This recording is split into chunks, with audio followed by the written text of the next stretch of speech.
the middle of the ground. So I think that's where sort of the battle will start, and it's probably who can get on top there will then get a fair bit of looks inside 50, which hopefully is us at the end of the day.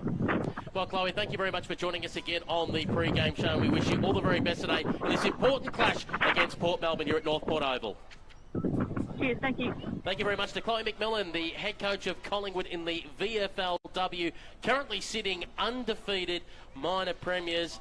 You know what, I always keep speaking to Nicole Graves, who coaches Coolangatta Tweed, won a number of flags in WA and Victoria. She goes, I don't like going through the season undefeated. I don't like it. I don't like it. You know, how nervous do you get as a coach? I mean, you're obviously proud that your team's doing so well, but do you think, oh, when's it coming? When's it coming? You know what it is, Pete? I think it's almost a case, too, of when you're a player, and I know we sort of had this back down at when I was playing down at EDFL level, is that we sort of went undefeated for sort of 8 to 9 weeks as well, a similar run, and it's almost like success syndrome. It's like, you know, geez, we've won 8, 9 in a row. It's like, okay, we could maybe... Not that you purposely go out to do that, but just subconsciously, it's like, well, we're on top, we're 2 games clear. You know, we might not have to run that extra 5 or 10 metres this week. Yeah, exactly. But I think the beauty of being an AFL coach or an AFLW or a VFLW coach is the art of keeping them up week in and week out. And when they do drop off, it's about mitigating the damage as well. So, look, this is going to be an intriguing clash, and Port Melbourne obviously have the advantage of playing at their home ground, so it'll be interesting to see how both sides go, but I'm expecting a very, very tight contest today. Yeah, it'll be interesting to see how the Borough do bounce back from that loss against disappointing last week. To be done on their home deck. I mean, okay, if you point the finger at anything, it was probably the first quarter, that 3-goal to zip jump by the Southern Saints. And then the Saints just had to try and squeeze the life out of Port Melbourne for the remainder of the game. And the Borough just couldn't find a way to go. They were missing Sabrina Frederick like they are today. So all of a sudden, that posed a problem for them in the forward line. I do hear word that Katie Brennan might be coming in for them as well at some stage in the season. So, and Ali McKenzie as well. So hold on to your hats for that. But in my view, it's an interesting theory today that, again, Port Melbourne playing against Collingwood. If you had the choice, and we don't know this, if you're Lachlan Harris and you had the choice, would you have put someone like Katie Brennan in today? Or do you go, no, let's keep that one in our pocket and let's wait for a month when finals come around because we're going to cross paths again? Potentially. I mean, how many games, is there a certain amount of games you have to, I'm certain there's a certain amount of games you have to play until you're eligible to play finals. In the past, it used to be something like just 1 game. Oh, really? Yeah. Okay, okay. But the rules keep changing every year, and there's nothing officially on a website for us to actually look at to go, aha, that's the rule. Yeah. Oh, look, well, it's all dependent on form and whether or not they want to come back into the grade and play. I know from what I was talking to a few AFLW girls that they were saying that they want to be playing VFLW because they missed the season last year. So that residual fitness space as well going into 2022, that might be something that they look at. But look, Lachlan Harris he's got that armoury at his disposal, and good luck to him, I say. Another game on at the moment, just quickly, before we jump into Elise. Southern Saints 2 straight 12 lead Geelong 2 behinds.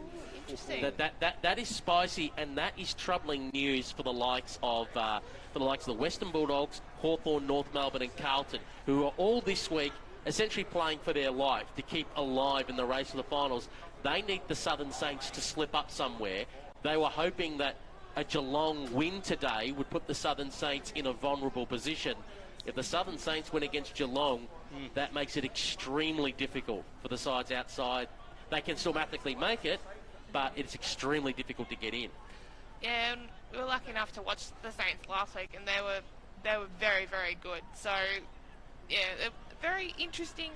It's still very early, so anything can happen, but yeah, very interesting start down there. You know my theory on these things. Once you start talking about mathematics to make the 8 or to make the finals, I don't think you can really make plucking at straws. The only 2 sides that I was looking at going, okay, the Western Bulldogs had some good quality AFLW players dropping back into their side. You're thinking, right, maybe they could make a run at it. And Hawthorn's side doesn't look like anything. Look at the start of the season. They keep recruiting in players from here, there and everywhere. I know Beck I'd like to say we don't like to call them delisted. We like to say that they've come to Hawthorn. Beck, they were delisted. It is what it is. Positive connotations, Pete. But there are some like Phoebe McWilliams and what have you that haven't been delisted, but they're just, because they're based in Melbourne, it's easier to play for Hawthorn. Fair enough. But they've had an influx of talent. Plus, they got 3 Eastern Rangers girls in from this week. They're kind of a side where, okay, they could cause trouble if they make the finals. They do have a strong side to win games, but they're in that unenviable position of got to win out.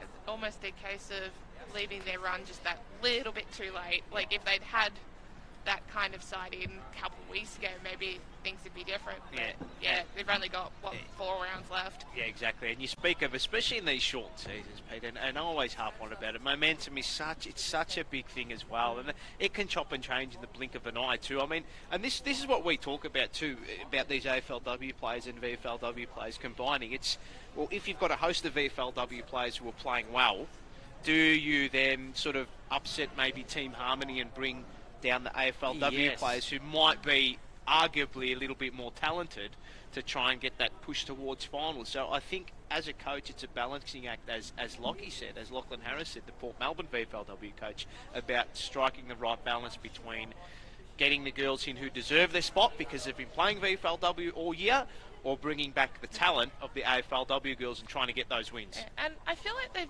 never had to have that balancing act so much in previous years because the 2 seasons have been separate, but yeah, it's not an enviable task, is it? And the worst thing as well is that we've heard where some community leagues saying to players, if you've played 50% of the VFLW games, you can't play community football anymore. Yeah, I've heard the figure is 7 because one of the Port Melbourne girls is from my club, the Devils, and I was talking to one of my clubmates, and he said, that she can only, once she plays 7 VFL, she can't play for the Devils anymore. Yeah, when you hear that, you go, oh my God, because if a player gets squeezed out, so say you're at Collingwood, let's say, for example, because they've still got to come back, not only some more AFLW listed players, but also Oakley Chargers players who they're aligned with, and the Oakley Chargers are playing their grand final tomorrow. If you get squeezed out by one of those players, and you've already played more than 7 games, that's it. It's May and your season's done. And a long time till next season. Or is it? Yeah, well, that's it. Yeah, exactly. That, on the other side of this break. Yes. You're listening to the Women's Australian Rules Football Radio.com. A match of the day. It's Port Melbourne and Collingwood. We're back after this. The mate with the high-tech Bluetooth fish finder, but not a life jacket. You know the type. So when enjoying the water, make the right call to keep your mates safe. Make sure they wear a life jacket. A message from your mates at Royal Lifesaving. Draft Central is entering a new era, covering all the state leagues, from the VFLW, SAMFLW, WFLW and QFLW, as well as their primary focus, the NAB League Girls. Draft Central has you covered when it comes to all you need to know about the future stars of the AFL Women's.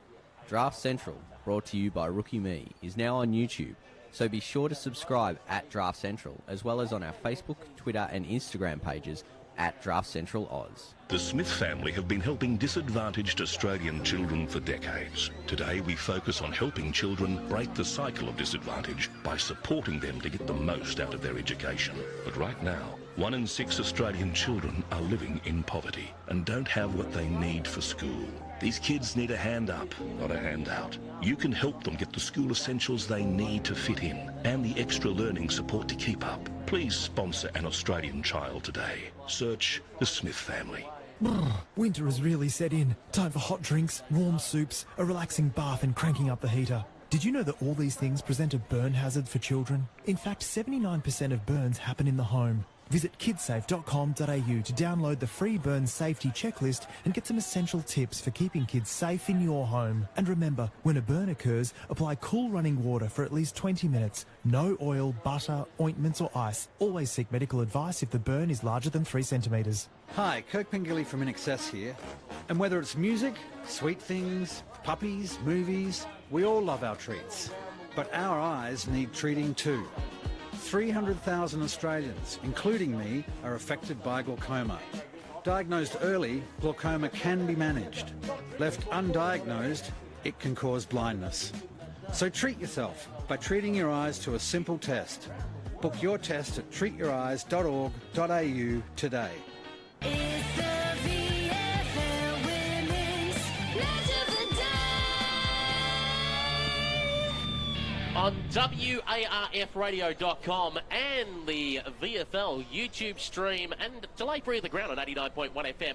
This is the VFL Women's Match of the Day. Third versus first, Port Melbourne versus Collingwood. We have a 10:45 a.m. bounce down this morning. We're 15 minutes away from that. Peter Holden, Paul Sebastiani and Elise Collette with you today. Tomorrow, by the way, from 2:30 p.m, North Melbourne take on Hawthorn down at Box Hill City Oval. The news during the week, the big news.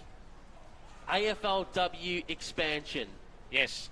I think a few of us were a bit like, are we really going to go there? Yeah, they're going there. The decision has been, now this affects all we know for the AFLW. Nothing has been said about state leagues or grassroots at this stage. But the reality is that what you could call the 2022 season will kick off on December 2021. So we are now, at this point, 5.5 to 6 months away from the start of the next season.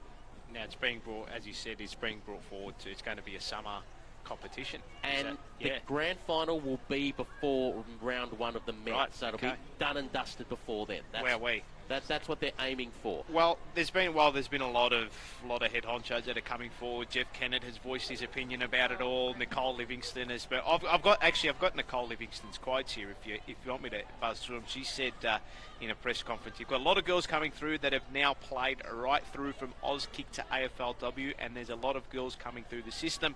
We've invested heavily in the talent pathways, and those now look very equal to the boys. We're very proud of that piece of work that we've done to accelerate those girls coming through the system. So obviously they do believe that there's enough of a talent pool to be able to, feed into these new AFLW clubs. And obviously Nicole doesn't watch much VFLW. Bang, there's me off the top row.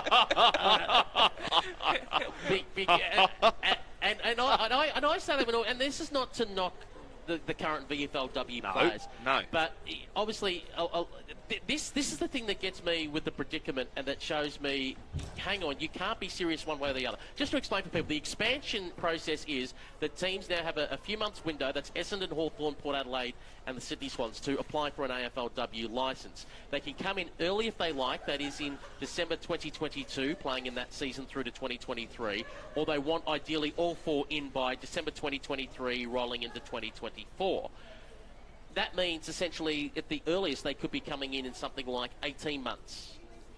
And this is what's confusing. They're saying, oh, we believe the talent pool is deep enough.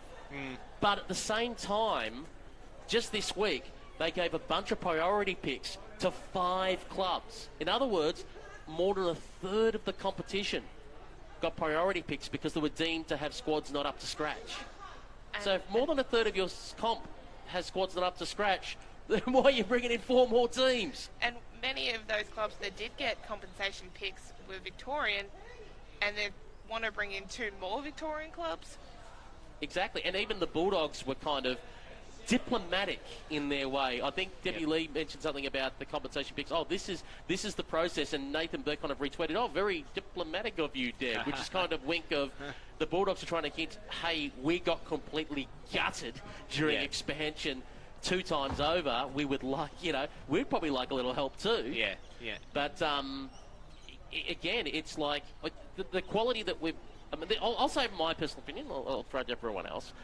The quality I've seen at the VFLW talent. Do I reckon that if you had the VFLW team of the year at the end of the year, which is all the non-AFLW players can go, would that team beat an AFLW side? No.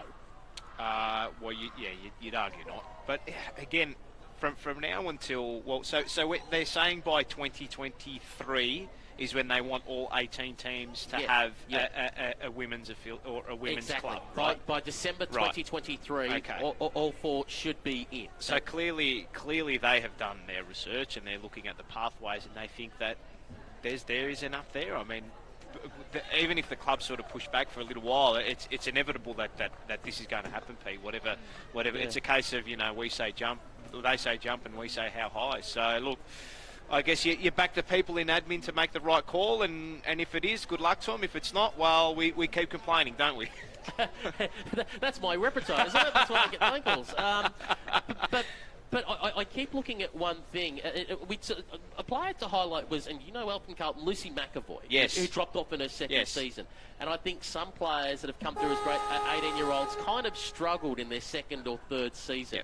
in the AFLW. And I go, this is why you can't judge the under-18s girls' forms against the boys' forms, because they both then take very different paths when they get to senior football.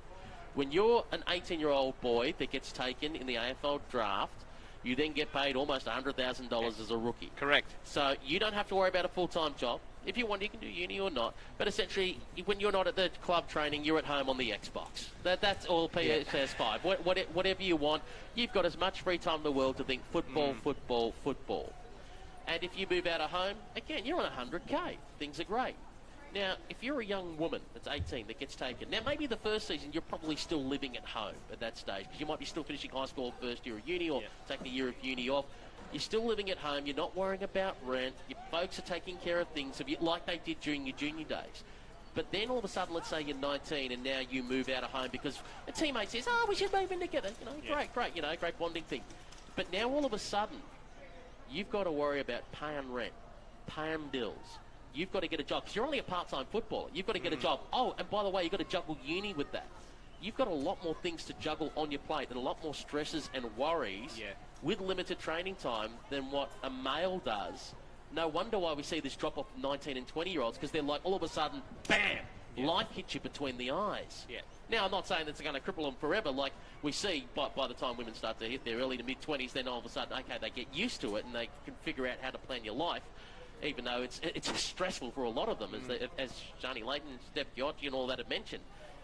But yes, we're not considering that, all these great girls are coming through from the Auskick and the junior programs, but it's like, but their reality as a young adult is different compared to a boy's reality. Exactly. I think too, it's all about, and this is the same for the blokes as well. It's just all about priorities. Like, I mean, I think if you're to focus solely on an AFL or AFLW career, I mean, if you put, it's like anything, any job, if you put the hard yards in the early phase, well then you'll reap the benefits, in the longer run. So you look at players like Taylor Harris, who's asking now for over 150,000, or that's the money that's been floated around in the press. So look, I think as the competition begins to grow and expand, then we'll start to see more girls, prioritise their football over, maybe part-time jobs or university.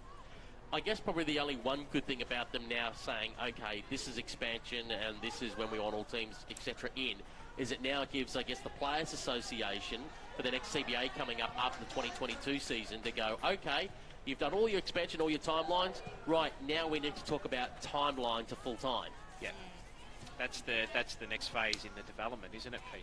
And how long it takes until that is implemented, who knows? It's how long's a piece of string, Pete? Lisa Caddo tweeted online. She reckons 5 years. Yeah, I reckon more than a decade. It could Not be, surprised and me it could it's more be. than a decade, unfortunately. The reason why I'm a bit pessimistic on that side is because this competition they're looking at running probably a December to March window with 18 teams. I see it as the conferences will be back, 9 teams in each conference. Everyone will play each other once. There'll be a buy-in there, plus there'll be a rivalry round or something like that where you cross over. That'll make up the 10 games. And I reckon we're kind of going to get boxed into this 10 games and 3 weeks of finals type of format for a while yet, because it's a big jump. To play everyone once, it's going to be a big jump to go from 10 games to 17 games. They've got to progress it up, but I was talking to some friends during the week who are as big AFLW fans as I am, and we're all talking about how they should shorten the men's season because that's what the players want anyway, but men's fans groups and the TV networks will never go for that. Good luck keeping the broadcasters happy if that happens.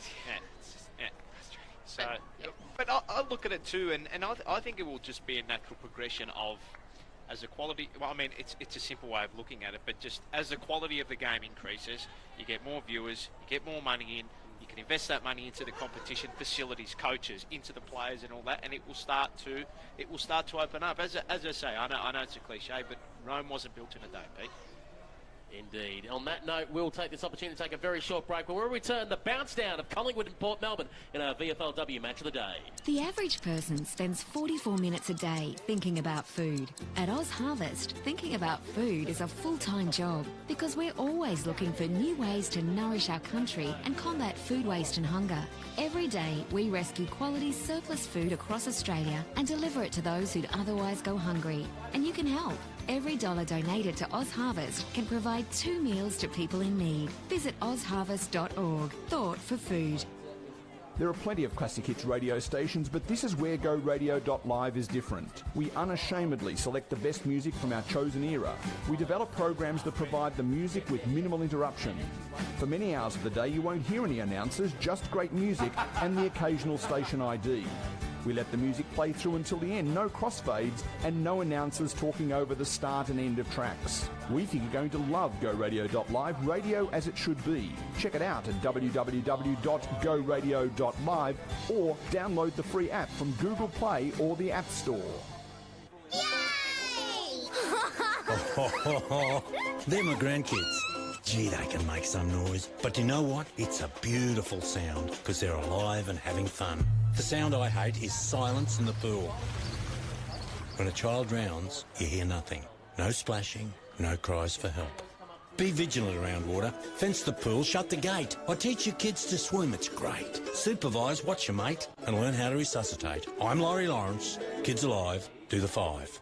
Draft Central is entering a new era, covering all the state leagues, from the VFLW, SANFLW, WFLW and QFLW, as well as their primary focus, the NAB League Girls. Draft Central has you covered when it comes to all you need to know about the future stars of the AFL Women's. Draft Central, brought to you by Rookie Me, is now on YouTube, so be sure to subscribe at Draft Central, as well as on our Facebook, Twitter and Instagram pages at Draft Central Oz. It's the VFL Women's Match of the Day.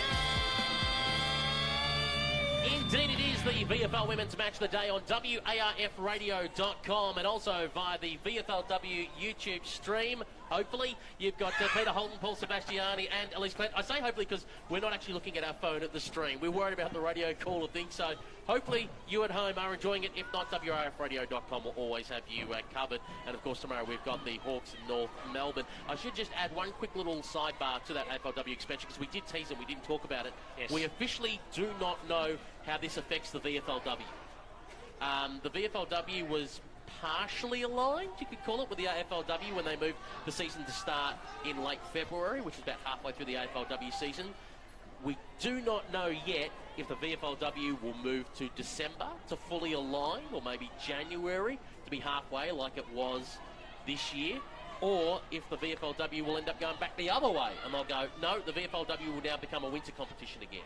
So as of that announcement, we have absolutely no idea.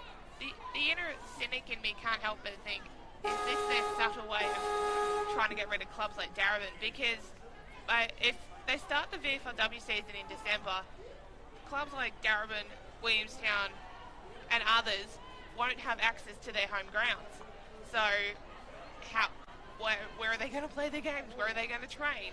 Exactly, because Port Melbourne at the moment, there's a cricket pitch in the middle of the ground. Normally the cricket club plays here, who plays in Cricket Southern Bayside, but they want to go up another level to sub-districts. They've actually applied for that during the week, and there was a meeting, I think, due to be held shortly on whether they were going to get in.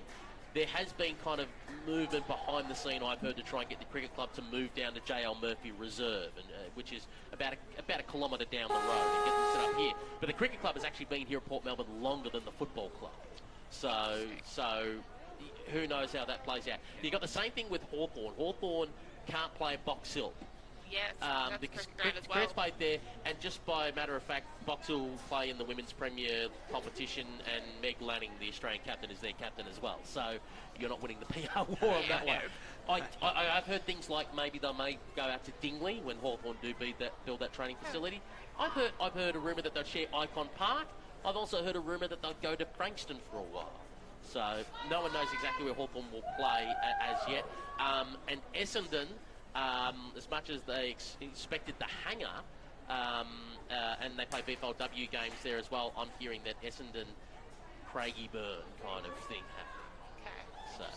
So, yeah, and as we said, Darabin normally play out of Northcote. They did play a couple of games at Latrobe University to kick off this year. So there is that pickle for the VFLW to try and sort out. Mind you, let's talk about what's happening here today. This is third versus first on WARFradio.com. The third place, Port Melbourne, an 8-2 record. Collingwood sitting on top of the table, undefeated. Will it continue today, or will the Borough cause a boil over? The clouds, she's a bit dark. They're rolling in, Pete. They're slowly rolling in. The sun's trying to peek through.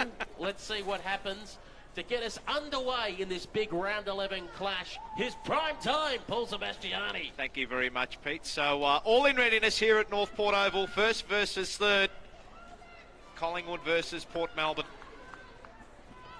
It'll be King to do battle in the ruck with Elizabeth Wilson to get us underway. Umpire holds the ball aloft. Collingwood attacking to the right-hand side of your screen. Port Melbourne to your left, and we're underway. King won the first tap, and the Pies look like they're going to get the first clearance. Guy went in and under over the football, was fetched immediately by Neil. She was wrapped up as soon as she won possession. And we'll have another bounce here inside the centre square. So it'll be King and Wilson again to do battle in the ruck. Wilson plucked it out of the ruck. Ball falls towards the feet of the midfield brigade of both teams here. A swarm of players around this one. King laying another tackle. And we'll do it all again. Third ball up inside the first 30 seconds of this game. Imogen Barnett lining up at full forward for the Magpies. Umpires called out a free kick. Going the way of Port Melbourne. It'll go to the ruck. Elizabeth Wilson. And Wilson decides to go on the right boot. She comes to the Norm Goss stand side of the ground. Big fist being put in there by Ricardo. Picked up by the Borough. On the left boot, going long up the line. Oh, a little interesting knee in the back by Seymour. The umpire said, missed it completely. Play it on. Shevlin tries to go for a hand pass. Picked off by Seymour, who tried to give it away quickly while under pressure. Got it back in the end from Hannah Bailey. She's all wrapped up. Umpire comes in and will call for a ball up. Kate McCarthy tweeted online to about the AFLW expansion. Will this mean the end of long sleeves? Kate, if you're watching today, plenty of long sleeves for the Boroughs today. Don't you worry about that. And one of the long sleeves is Sophie Molan, who tried to give up a hand pass. The umpire said it was a throw, though, and it's going to go the way of the Magpies. And ending up with the bill is the number 60, Jennifer Guy. No, she'll give it off to Marla Neal. So Neal at halfback here for the Magpies. Neither team able to conjure up a score yet. She comes inside, a dangerous kick. It's going to be chopped off by Port Melbourne. Going in under the football for the Pies there was Purcell. But Port Melbourne are going to go inside forward 50. Sophie Casey sitting under the football for the Magpies. She picks up the crumbs. Handball to Velado in the back pocket. She drives this one and it's smothered really well by Sophie Molan. Speaking of those long sleeves, Pete, she's involved early and we'll have it tossed in around about 50 metres out from the Port Melbourne goal. Elise Collin, early thoughts? A very, very even contest so far, but a better start from Port as compared to last week. So rucks go at it. King won front spot, although the Port ruckman in Seymour won the tap out. They get a little handball out there towards Coys and she gets a kick, but it's marked by Velado. And now Collingwood will transfer towards this outer side. And coming onto the football is Jasmine Ferguson. And Ferguson runs onto the football. It doesn't quite sit well for her. She gets dumped up. She got rid of it. The umpire said it was fair. You can play on. Tanner just about cleaned up someone on the way through. She's got, I think, Purcell there on her hammer. But to spin around, gets on the boot to try and square it up. Was looking to try to go to centre half forward. The ball fell short by a long, long way. And it'll be taken away here by Corbin Veal for the Magpies. Going further up the line, was trying to find Imogen Barnett. They've still got plenty of run on with the Pies with a long kick going inside 50. Bouncing ball, Hannah McLaren out the back. She had pressure on her hammer from Abby Maloney. And the ball will go over the boundary line and out of bounds underneath the old time clock here at North Port Oval. It's no score yet for either side. We've gone 3 minutes in this first term. So Collingwood attacking towards this right-hand side of your screen. Barnett, as we said, she's lining up at full forward. King in the ruck against Wilson. Wilson just got the tap there. I think Lambert in and around the football for Collingwood. Ball bumbling around a swarm of players here, about 45 metres out, but they get a clearing kick here, Port Melbourne. Kick by Sansonetti up towards the wing, though. It's out of bounds on the full, and we'll have a free kick going the way of the Magpies.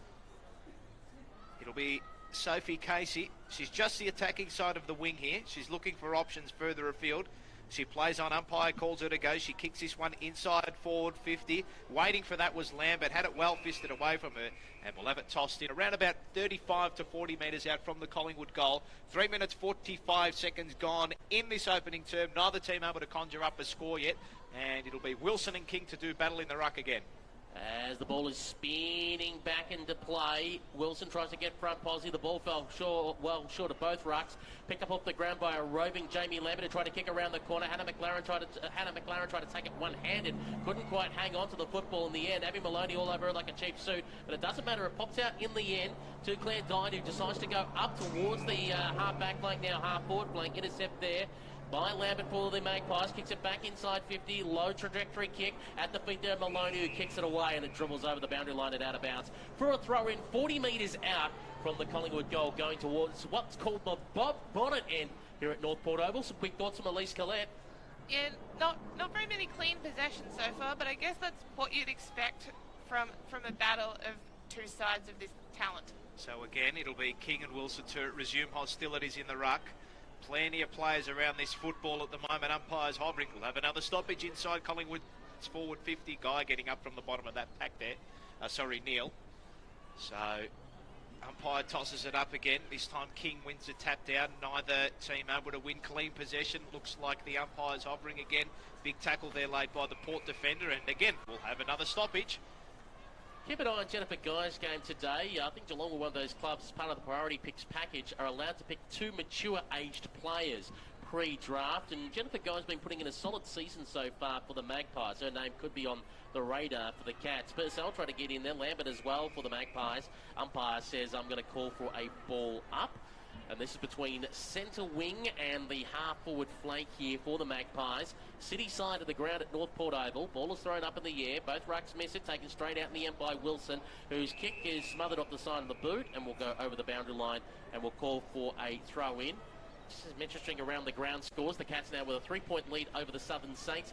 And the Casey Demons leading Carlton by 19 points. Okay, hopefully that doesn't happen tomorrow either, Pete, at the FCG. But from the ruck, Wilson, she's done this a few times, trying to win it out of the ruck and give little handball off. She did well. Little handball inside to Bailey, and she gave a quick-fire handball to her team, although the Magpies win possession back. Little handball back there by Guy. Neil was over the football. She laid a really strong tackle here on centre wing outer side at North Port Oval. Ball flips out. Really good tackle by the Port defender there. Again, it's bobbling around here at centre wing. Neither team able to win clean possession. Ball in dispute. Neil under the bottom of the pack there, and the umpire said, I'll ball it up. Smack bang centre wing here out of sight North Port Oval. Neither team yet to conjure up a score. 6.5 minutes gone in this first quarter as the rucks, King and Wilson, go at it. It's been a good battle so far. King won the tap down, fell out the back of the contest, so to Diet. She tried to get a kick up towards half forward, and that's exactly what Port Melbourne are going to do. They'll probably go inside forward 50. Picking up the football there was Smith. She wheels on her right boot, had her kick smothered. Neil went in there, but now it's fallen towards the way of Claire Hyde. She got a little handball out the back there towards McClellan. Pies do well to force Port Melbourne back, and now a clearing kick up towards half forward by Ricardo. Umpires called a free kick at centre half forward here. I think it might have been down the field, sorry. Lambert, I don't think that's going to be advantage, is it? No, umpire's going to call this back, Pete, I think.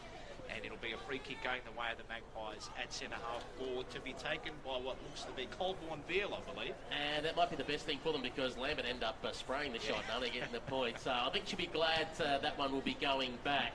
So Corbin Veal will have it, and when she puts boot to ball, she'll be outside the 50-metre arc, going towards the Wingstown Road end, or the Bob Bonnet end here at North Port Oval. She gets on the right boot, goes towards the top of the square, went through several sets of hands. The ball got out the back. Dutchie Kais is with it. She put it on her left boot, tried to kick around the corner. It was ambitious, the kick, to say the least. The Pies could clean up here unless Cody Jacks comes from out of nowhere, lays the tackle, then she gets immediately besieged upon by Hallett. The umpire comes in and says, it's tough wet weather footy. Let's call it a draw. Let's ball it up. Is that correct disposal, Pete? It was an interesting interpretation. As the ball is thrown up in the air again, King wins it down. Going in there once more is Cody Jacks. Couldn't extract it. Bramage drops in over the top. Umpire says, once again, no pro opportunity. We'll call for a ball up. If you've just joined us on WARFradio.com, we've got 8 minutes of the first term. No score either side. So at half forward here for the Magpies, umpire's called out a free kick, and it'll go the way of the ruck in form of Edmonds. So she gives a quick little handball off, and now Port Melbourne will drive this one up towards centre wing. Target is Tanner. She couldn't take the mark, and it trickles over the boundary line, and it will be a free kick going the way of Collingwood. Last touch rule, last kick rule, it'll go the way of Jasmine Ferguson, and she can drive the Pies back up the field. We've got a short target here in bunker. She ignores that. King is long up the line for her. No, she goes to bunker. Short little kick's okay. Now she can wheel around. She's on centre wing here at North Port Oval.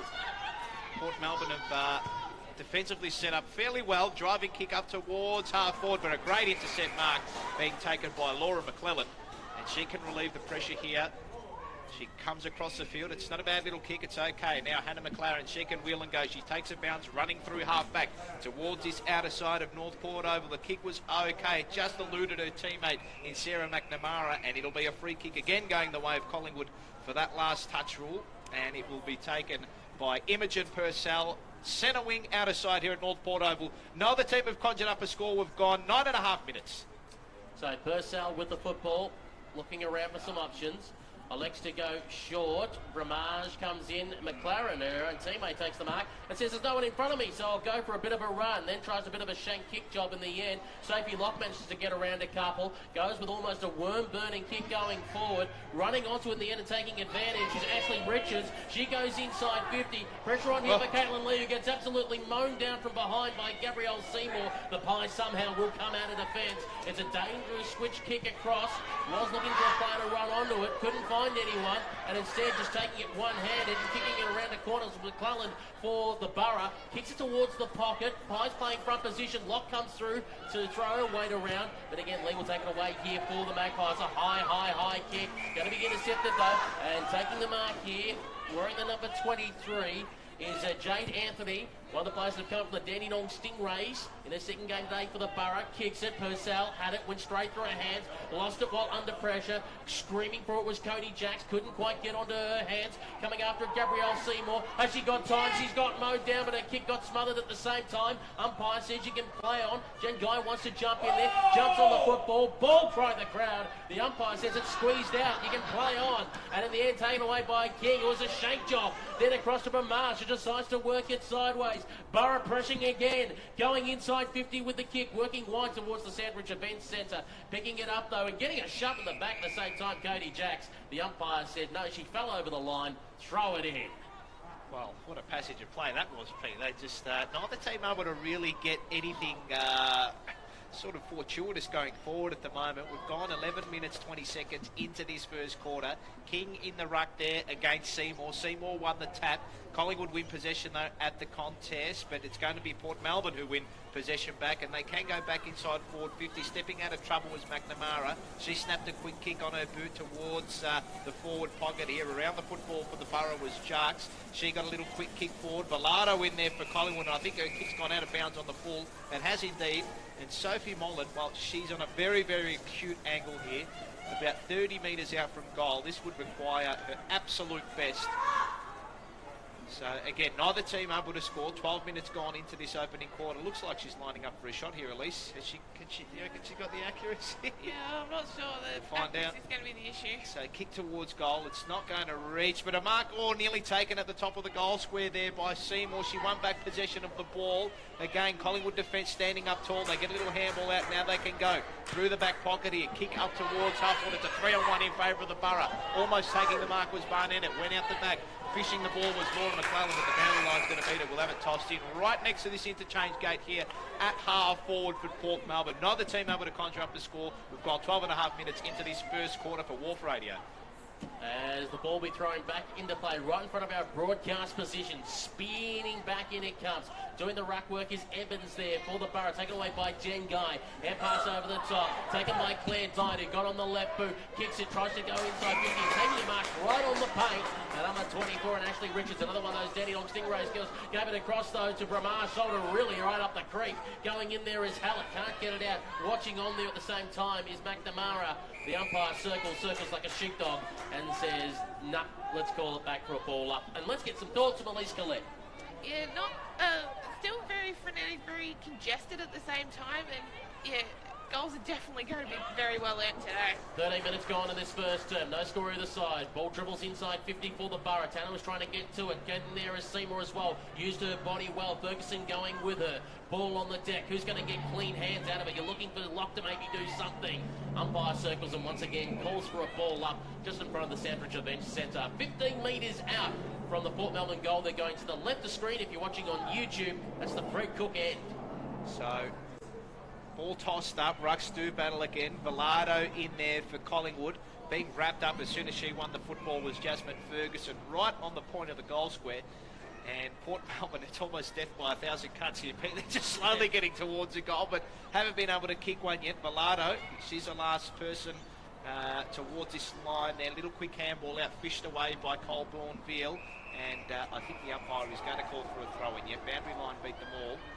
And we'll have it tossed in deep inside the Port Melbourne forward 50. Neil around this football for the Magpies. She's been lively early in and under.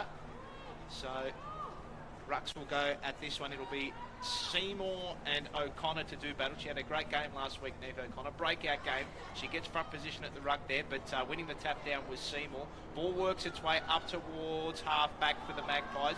Good tackle there laid by the Borough forwards, but we're going to have a ball up here. Around about 45 metres out from the Borough goal. They're attacking towards this left-hand side of your screen as Jamie Lambert makes her way onto the field. As the umpire clears the way, make sure everyone's in position and throws the ball up in the air, and away we go again. Evans won it down for the Borough. Ball hits the deck. Jumping in there is Catherine Smith. She's immediately wrapped up by Caitlin Bunker, and the umpire once again will ask for the football back. 45 metres out from the Borough goal. No score either side as it's thrown up. Evans put it down the throat of Catherine Smith, who tried to kick around the corner on her right boot. Close towards the boundary line. Jack's lost control of the football that was originally in front of her. Mullen is asking for out of bounds for the full, and will get it. Convince the umpire. Now, will Smith take the free kick? No, in the end, it says the number 30 must take it, and Sarah McNamara. If that is, yes, it is Sarah Mack, otherwise known as #DraftDead. Check out her comedy videos online. Very talented woman, very funny woman, Sarah McNamara for the Eastern Devils. Originally, now kicks it and tries to square it up. Looking for Tanner, one bite of the cherry, couldn't quite pull it in. Ball on deck, Bunker went through, couldn't control it. In goes Mullen again, wants to try and feed it out the safety line. Kicking in danger, clearly. Oh my goodness, not made. And it was kicked off the carpet by Shevlin. Goes in towards the middle of the ground. Knight was running after the opponent, couldn't get it. There's Maloney. Maloney now kicks it towards the centre of the ground, going to be intercepted. Taken by Cleo Saxon-Jones. And she will go and attack again for the Borough. So, bit of a dangerous kick. It's okay though, works out. Edmonds takes the mark and she dishes off the quick handball out towards Sansonetti, who kicks a high one up towards centre half forward. Didn't give her teammates any real chance of taking that mark. Lambert with a quick kick towards the middle of the ground. Coming in to intercept it was Borg. She lays a good tackle as well, and we'll have it tossed up here. Centre field at North Port Oval. Neither team able to hit the scoreboard yet. It's 0-0 apiece. 16 and a half minutes gone in this first quarter, and a free kick is going to go the way of the Magpies. So Shevlin, she can drive the Pies up towards half forward. It's a shocking kick. Not being able to take the mark for Port Melbourne there was Molan. Now the Pies are in. Wasn't being able to pick up the football. That was Zander, but she ended up grabbing it, kicking it inside forward 50. She's got a couple of targets up there. Borough defence do well. Anthony in there as well for Port Melbourne. They throw their bodies across the football. Little kick out here towards Smith. She's in hot pursuit of the football. Couldn't win possession. Magpies win it back. Being wrapped up as she grabbed it was Hallett. She got a little handball over towards Neil, who thumped it up towards the forward pocket. Barnett couldn't trap it, and we'll have it tossed in deep inside Collingwood's forward 50. Neither team able to grab a score yet. 17 and a quarter minutes gone in this first term. Let's get some quick thoughts from Elise Collette. Port's defensive pressure has been really good so far this first quarter. One thing I have noticed about the Pies this year is their possession is normally very clean and very good, and they've got multiple options around the stoppage, which Port just have not allowed so far. Dye quickly gives the little handoff to McLaren. McLaren goes long, looking for McNamara to try and run onto the football. She doesn't get there in time. It's Ferguson in head for the Magpies. Puts it on the right boot, goes towards the pocket. Just went over the head of a few, and they end up just shoveling it through for a point. Cleo Saxon-Jones seeing it through. First score of the game, nearly 18 minutes into the first quarter. Collingwood one behind. Port Melbourne yet to score on WARFradio.com and the VFLW YouTube stream. So the kick in to be taken by Saxon-Jones, and she drives it to a 2-on-2. Out the back there was Borg for the Borough. And I think there's going to be a free kick going the way of Port Melbourne. It is indeed to Sophie Molan. She plays on immediately, gets a kick up towards the attacking side of the wing. Very smart mark there by Seymour. She worked her opponent under the pill. She takes the mark. Collingwood have set up okay here defensively, and Sophie Casey is that defender who's going to come across, chop the ball off and take an intercept mark, and now she's going to go through the middle. It's a good kick as well. Collingwood can go here now. Mark taken by Demi Hallett. She slipped over as she went to kick it. It's a terrible kick as well. Port Melbourne intercepted. Jade Anthony, little handball over the top there to Smith, and she can go up towards half forward. In hot pursuit of the football was Diet. She's going to win clean possession here, although the Pies do well to creep up on her. Little interception there, though, by I think it was Lambert coming up there on the mark. And it'll be a ball up here. Half forward for the Port Melbourne Bar. They trail by one behind. 19 minutes gone in this first term. You got a feeling Diet was coasting towards the football, then looked up and went, uh-oh, here comes Jamie Lambert. And that was the end of that. Quick hand pass over the top. Marlon Neal will now take it for the Magpies. Kicks in towards the centre of the ground. Too much of a hot potato. Just went through several sets of hands. It was Cleo Saxon-Jones who had it. Oh, pickpocket job here. Thank you very much. Coming through in the end was Imogen Barnett. Kid inside 50 really had nothing to go to, though. Disappointed in the end. Cleo Saxon-Jones will try and clean up the mess from earlier and kick it long towards centre wing on the city side of the ground. Taking it there was Lambert, who gave it across to King, who now kicks it long towards centre half forward. Couple of Borough players spoil each other, including McLaren. Then goes Kais as well. Ball squeezed out. McLaren ran over the top of it. Hack job out of there by Matilda Sander. Gained about 5 metres at best. 45 out from the Pies goal. Quick little hand pass out there to Cowan. Has a flying shot at goal. One bouncing away to the right. Minor score for the Pies. They go to 2 behind. And Port Melbourne yet to score here at Northport Oval. And that siren indicates it is quarter time. And again, well, let's just take our breath for a moment at least, Colette. There was a few passages of play me and Paul were ready to say, and that's the results from race 6 at Sandown, Holborn seconds. It was hot footy. Can they keep it up?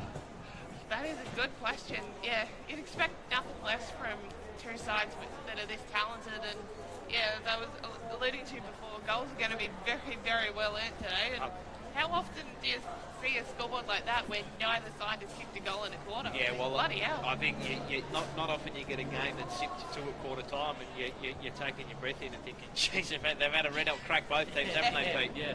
I think Port Melbourne are unlucky, and I think they're starting to find some same problems as last week, where's the target in the forward line? They can't seem to hit someone in that 30-metre zone. Yeah, there's a lot of bombing it in and hoping for the best, and like trying to hope that someone like a McNamara, for example, can run onto it and try and get that goal, and it's just not working so far.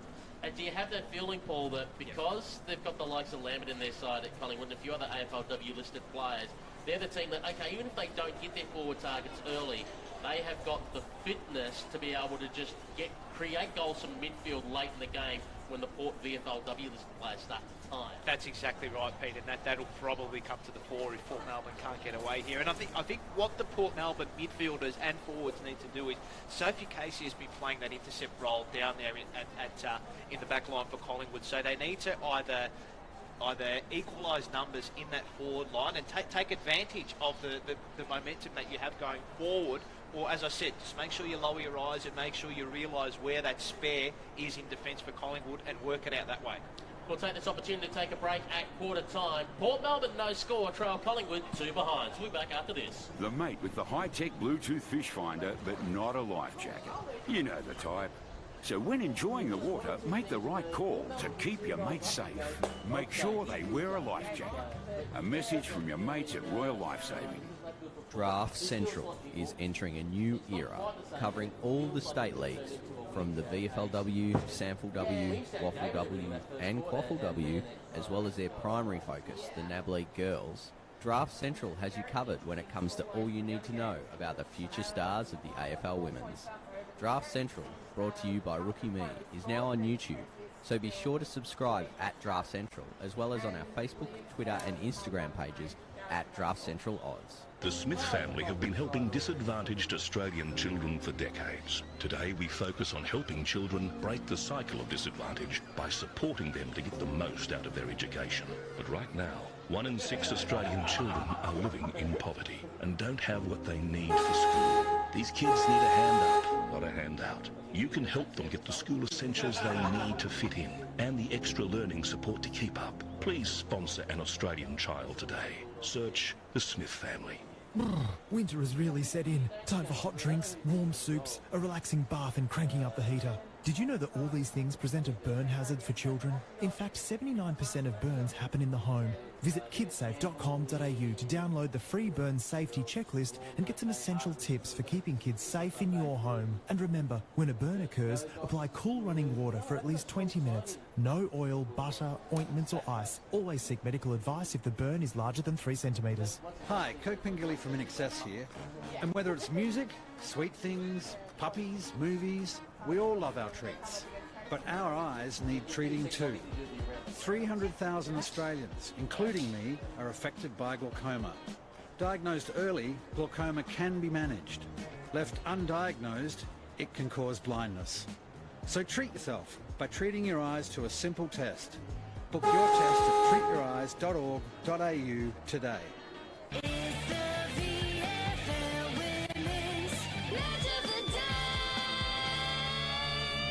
Indeed it is the VFL Women's Match of the Day here on WARFradio.com and on the VFLW YouTube stream. Peter Holden, Paul Sebastiani and Elise Collette with you at Northport Oval, where Collingwood 2 behinds lead Port Melbourne no score. Before they start for this second term, let's get some around the ground scores. Elise Collette, a bunch of games being played this morning. Yeah, and a couple of interesting scorelines here. Southern Saints 2 points behind Geelong. Now I'm assuming that's Trevor Barker. It is, yes. Thank you. Down at Casey, it's the D's 3-3-21 to Carlton 1-1-7.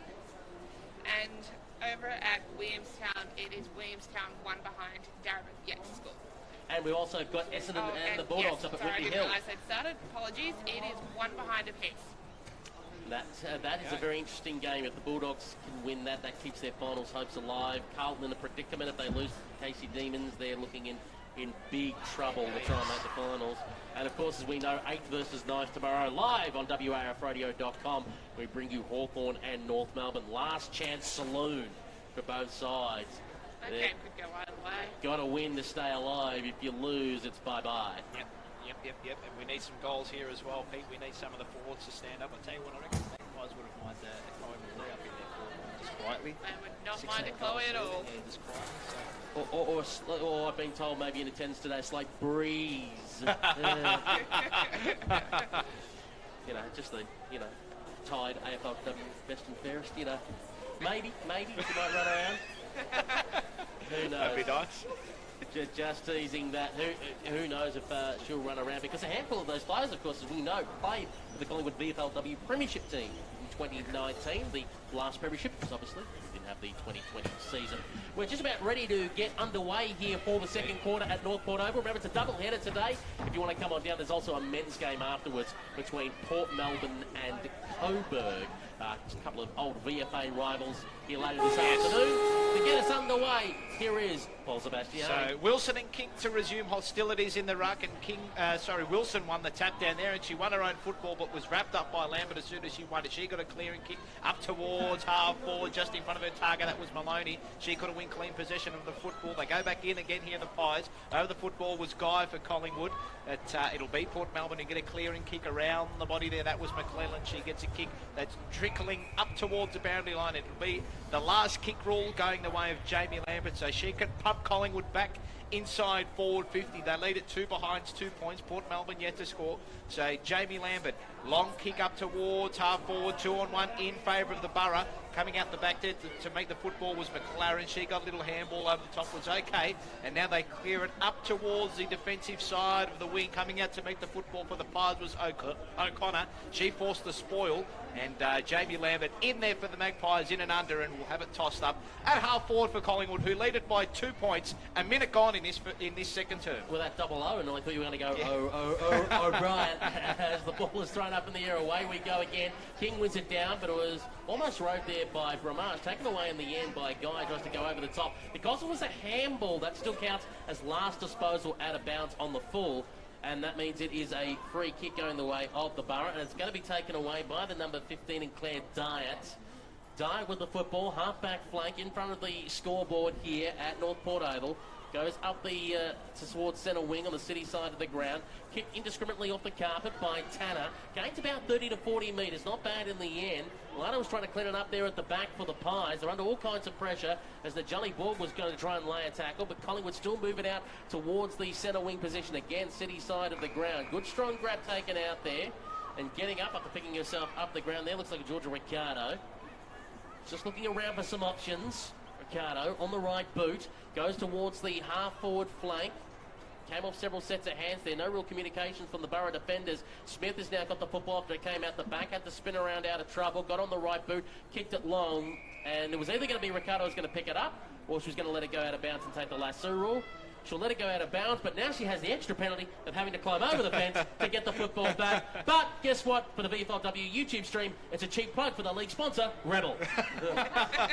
Very well played, Pete. So the kick by Ricardo is a shank off the side of her boot up towards half forward. Not being able to win the football was Xander. Port Melbourne win out here, though, and they're going to dash through full back. Collingwood forward line trying to put on a heap of pressure, and now it's a foot race. Barnett worked her opponent off the ball really well. Got a little handball out towards Bunker. She's wrapped up as soon as she won possession. Purcell threw it and then handball. The umpire said play on, was blindsided by it. Saxon Jones was bumped off the football there. She's in and under over this contest. Umpire hovering and will ball it up around about 40 metres out from the Collingwood goal. They lead at 2 behinds, 2 points. Port Melbourne yet to score. Real arm wrestle here at North Port Oval at the moment. So it'll be King and Wilson. Had a good battle in the ruck so far. Wilson, again, she does that and wins possession, and she's wrapped up as soon as she did, and the Collingwood forwards were onto it, and they will get a free kick, and the free kick will go the way of Maloney. So she will take a shot at goal. Wind sort of hitting her in the face here. She'll kick from about 40, so probably just dropped short of the goal. Lambert's around there in the forward, at full forward for the Magpies. She's got King short in the pocket if she wants it, but Maloney looks like she's going to back herself in here, so she trots in 40 metres out, kick on its way, just fading across the goal, and it's not going to register a score. Barnett couldn't trap it, and we'll have it tossed in deep inside the forward pocket here for the Pies. They lead it by 2 points. We've travelled just over 4 minutes into this second term. Yeah, to see matching up Lambert and Smith, not just AFLW players, but former Eastern Devils teammates as well, as the ball is thrown back into play. Wilson versus King. King took it off the bounce, then got spun around as she put it on the left boot, put it to an awkward spot near the top of the square. The Collingwood player just threw it on the boot. She wanted to go right, but it went left instead. It wasn't great news for her. Getting wrapped up immediately is Jade Anthony. The umpire said definitely no 15 there, and we'll call for a ball up. About 20 metres out from the Collingwood goal, going to the left of the screen for those watching on YouTube, known as the Fred Cook end here at North Port Oval.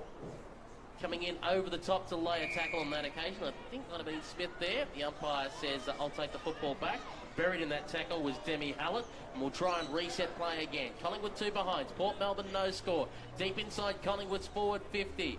Going through there's Jade Anthony. Tries to fire it out to Dutchy Kais. Melissa Kais overruns the football and sees the ball over the boundary line and out of bounds. We'll throw it in 25 metres around from the right-hand point post. So Collingwood doing all the attacking in this second quarter. Be King and Wilson in the ruck again. Wilson gets front spot. She won the tap down. Tap came down towards Smith, and she was besieged upon as soon as she won the football. Demi Hallett over the football for the Magpies, but umpire comes in, crosses himself, says we'll do it all again. So King won the tap down towards her intended target. I think maybe Colborne Veal, and the umpire is going to call holding the ball. I reckon he's just paid that to clear this stoppage out, because that is a very, very stiff call. Free kick will go the way of Port Melbourne. They're deep inside this back pocket here. Quick kick up towards half-back by Bramage, and it's out of bounds on the full, and the Pies are going to lock this one in their forward half again, and the free kick will be taken by Jasmine Ferguson. Almost a coach killer, one of those, as Ferguson has the footy, decides to pump it back towards the 50-metre arc. Maloney came in late, brought the ball to ground. Trying to jump in there, Cody Jacks tries to fight and wrestle for the football. It did squeeze out somehow. Still on the deck, though, and the umpire says, I'll ask for the football back, please, as Kais gives it back to the umpire. And we'll restart play again, right on the 50-metre arc, city side of the ground. Taking it there quickly out of the pack for the Borough. They kick in towards the middle of the ground. Plenty of players here to mop it up, though, including Shevlin for the Pies. Gave up the hand pass. Good chain of handballs working towards the Northern Goss stand of the... Northern Goss stand side of the ground. So Northern trying to get out of my mouth. Trying to go in towards Barnett, who gets immediately caught. And the umpire comes in and says, that might be a bit too high. And you can have a free kick. And that is on a... I wouldn't quite call a 45-degree angle. It is a slight angle. And it'll be from 35 metres out from goal as... Sebastiani, you've got a pass down. I think it might be Marla Neal. I think she went up for that mark there, and she was cleaned up. Probably should have been a free kick to her originally. I thought she was sort of chopped on the arms and taken high. But we're going to have a stoppage in play as a host of interchange. No, it's not Neal, because Neal wears the helmet. She's now on the boundary line. There we go. Trying to see. So we'll just pause for a moment as they're checking her neck out and making sure everything's okay there. The physio and doctor of the Pies, as she came crashing down the ground pretty hard, and I reckon we could have a stoppage for at least a couple of minutes here if this gets up. Yep. I think they're just sort of keeping her head still by the looks of it. We might get Alex to get ready for some around the ground scores as we hit the 7.5-minute mark of the second term here. Collingwood are 2 behind Port Melbourne, no score. You're on WARFradio.com and the VFLW YouTube stream. Port Melbourne and Collingwood, this is third versus first. And while that play just gets it sorted out, around the ground scores with Elise Collette. What's happening in the VFLW? Yeah, things have changed drastically down at Trevor Barker. The Saints are now leading 27-16. Things have also changed drastically down at Casey Fields. The scores are now dead even at 3-3-21. No further scored at Williamstown, and the Bulldogs are now leading Essendon by a goal. So we should mention it's one behind each there between Williamstown and Darwin for those that may have missed earlier. As the Collingwood player just make sure that she's okay, and it's feeling a little bit worse for wear. We hear a siren going in the background. I don't think it's for her, but nonetheless, she'll come off the ground. The Collingwood jumpers are one of those that don't have the numbers on front of the jumper. We'll just confirm that for you when she comes to the bench. And just about to get us underway with the restart is prime time Paul Sebastiani. Thank you very much, Pete. So it'll be Imogen Barnett to take the resulting free kick. So she's about 30 metres out. Slight angle here. Lining up for the first goal of the game. Player coming off, I think it was Abby Maloney, so she seems to be okay. Imogen Barnett trots in an attempt to kick the opening goal of the game, and she has indeed. Just clearing the goal line, and the Magpies get the first here at Northport Oval. It's come 8 minutes into this second term. They go to 1-2-8. Port Melbourne yet to score. Imogen Barnett with her first of the day, and thankfully, Elise, Abby Maloney has come to the ground, and she didn't need any more assistance to come off. Yeah, it's a good sign, but she looked in a lot of pain and very worse for wear. So hopefully nothing too serious, and maybe it's only a week off at most. Time will tell, I suppose. And of course, she's been actually taken to one of the smaller benches away from the main group as well, as obviously the doctor and physio chatting with her. As the umpire restarts play in the middle of the ground. 8-point lead to the Magpies over the Borough here at Northport Oval. They'll work it wide, the Pies, towards the North Goss stand wing, but it's intercepted by Claire Dyer, who takes it for the Borough. Kickers looking to try and find Molan, intercepted in the end. And taken away here for the Pies in the general direction of Cowan, who then had it across to Can, who got immediately caught. Cowan trying to get away with a hand pass. Molan came in. Also there Cody Jacks as well. A few body counts. McNamara is calling for it as Molan gets ripped into the ground. And the umpire says that's no pro opportunity. And we'll call for a ball up here on the wing in front of the Norm Goss stand. We'll reset play one more time.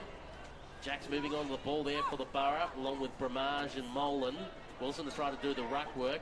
One out in the end by O'Connor for the Pies. Everyone wants to jump on, and the umpire says, guess what, that's holding the football. I don't know how you can pick it out of that. Goodness gracious me. Cue the Benny Hill music. What on earth has just happened there? Maybe some justice for the Pies. So Neil with a kick forward on Lambert with a very, very quick handball. Being smashed off the football was Can. Winning the football back was Lambert. She had her kick partially smothered. Went inside forward 50. Picking up the football was McClellan. She got a little handball off. It was okay. Shevlin went up with the one hand. Couldn't take it. Good bump there laid by Lee. Couldn't win clean possession though. The Magpies in there for the Borough was Jarks. She got a little handball out. Came towards Lambert though. She sharked one out. Intercepted though. Diet. She gets it up towards centre wing. It's Sophie Casey here out the back to clean up the mess again.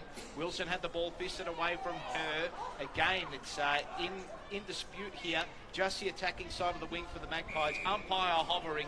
Sophie Molan under the football there after that interesting play on, and she got caught. But the Benny Hill music's over, Peter. We'll have a ball up here. Just the attacking side of the wing for the Magpies. Safe to say, I don't think Molan's a morning person. Get her a coffee stack. As going in there is Allen, who rolls over Molan, and the umpire says, "I'll take the football back, please," and we'll call for another ball up. Still on the centre wing, Norm Goss stands side of the ground, which is broadcast side here at Northport Oval. Umpire throws it up in the air again. One out by Dinah, who's doing the ruck work there. It was interesting on that situation. Can trying to get a hurry kick away. And got into a teammate who got immediately pinned by Bramage. That was Coward who got caught. Bramage will now take it here for the Borough. Wants to come into the central corridor. That's what she does. Too much juice in the kick. Wilson was screaming for push. Molan gave out the little hand pass though. Got it to Richards, who managed to just squeeze the kick inside 50. Came off hands. Everyone wants to jump on top. And the umpire says no prior opportunity. We'll call for a ball up at the hot spot. And Catherine Smith is on the bottom of that pack. 30 metres out for the Port Melbourne goal. They're attacking the Williamstown Road end. So Port Melbourne, can they conjure up their first score of the game with this passage of play? Rucks go at it. Velado in there for Collingwood. She couldn't win possession. Little handball flicked out.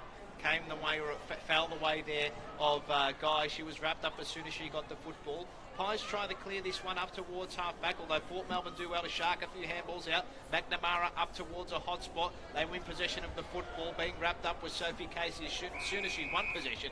And we'll have another stoppage here inside forward 50 to the Borough. So they are yet to score. Magpies 1-2-8. 12 minutes and 10 seconds gone in this second term.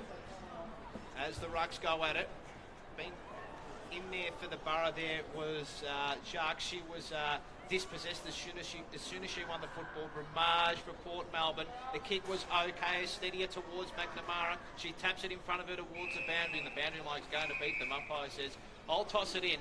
Around about 30 metres out from the Port Melbourne goal, attacking towards this right-hand side screen of your dial. Here on WARFradio.com, and whenever you come to our match of the day, Grand, you can hear us delay free on 89.1 FM. And via the VFLW YouTube stream, Tanner wins the tap at the back. It's the hot spot, 30 metres out from the Borough goal. Quick little dish off hand pass to Jamie Lambert, who tries to go for space. Bouncing football. No one gets there. Lasso rule going the way of the Borough. And that means it's Hannah McLaren. And she wants to give it off to Molan. The umpire allows her to. Interesting. And Sophie Molan has the football outside 50. Looking for some options. Will she pump it in long, or will she elect to go sideways? With a bit of a stuttered runner. Tries to take on the player on the mark. Still going. Then stutters when she goes inside 50. Goes towards the top of the square. Easy mark coming out the front there. And I think that might be Barnett now without the long sleeves. It might be Ferguson that might have taken it. Now they managed to switch it. That's Hannah Bowie now quickly gets it across. Managing to use up Michaela Can. Gave up the little hand pass. Now they're running through the middle of the ground here to Marlon Neal for the Ballets. Marlon Neal now works it out sideways. They're starting to build up something here, Collingwood, as it bounces to the favour of Bunker. Bunker's got to go back with a hand pass and smart footy. Now they deliver towards the top of the goal square, trying to get back there is Anthony. She's got a pie on her hammer. Alexa take a bounce and take her on, and then shanks the kick. It was a worm burner along the ground. Taken instead off a favourable bounce to the Jelly Borg, who goes in the direction there of trying to find Sophie Locke. Got punched away from her. Locke takes a body count on the way through. Cody Jackson nearly cleans up Locke. Locke gets cleaned up by Jamie Lambert. And the umpire comes in and says there's no prior opportunity. We'll call for a ball up at the half-forward flank for the Borough. Hot football here at the moment at Northport Oval. Lambert has been in the thick of the action for the Magpies. Plenty of clearances, plenty of tackles as Rucks do battle. Tap foul the way there of Jack. She was nearly wrapped up by a Lambert. Throwing her body in the line there again was Demi Hallett. And we'll have another ball up here. Just the attacking side of the wing for Port Melbourne, who trail 1-8 to the Pies. Port Melbourne are yet to score. So, again, the Rucks go at it. Tap down one there by Collingwood, but the ball falls to Jarks, and she gets a kick up towards half forward. And good tackle there laid by the Borough forwards, but the umpire's going to call a push. And it looks like it will go the way of the Magpies. It does indeed. So they're at half back here. Short kick that went about all of 5 metres. Vflw had to trap it. Molan was in there for company. They win the ball back. Purcell's wrapped up immediately. Dispossessed. Umpire said play on. Little handball out towards Coys, and she gets a kick up towards half forward. Magpies lead the race though. Ferguson wins the football, but she's wrapped up immediately by Anthony, and the umpire hovers around and calls for a ball up.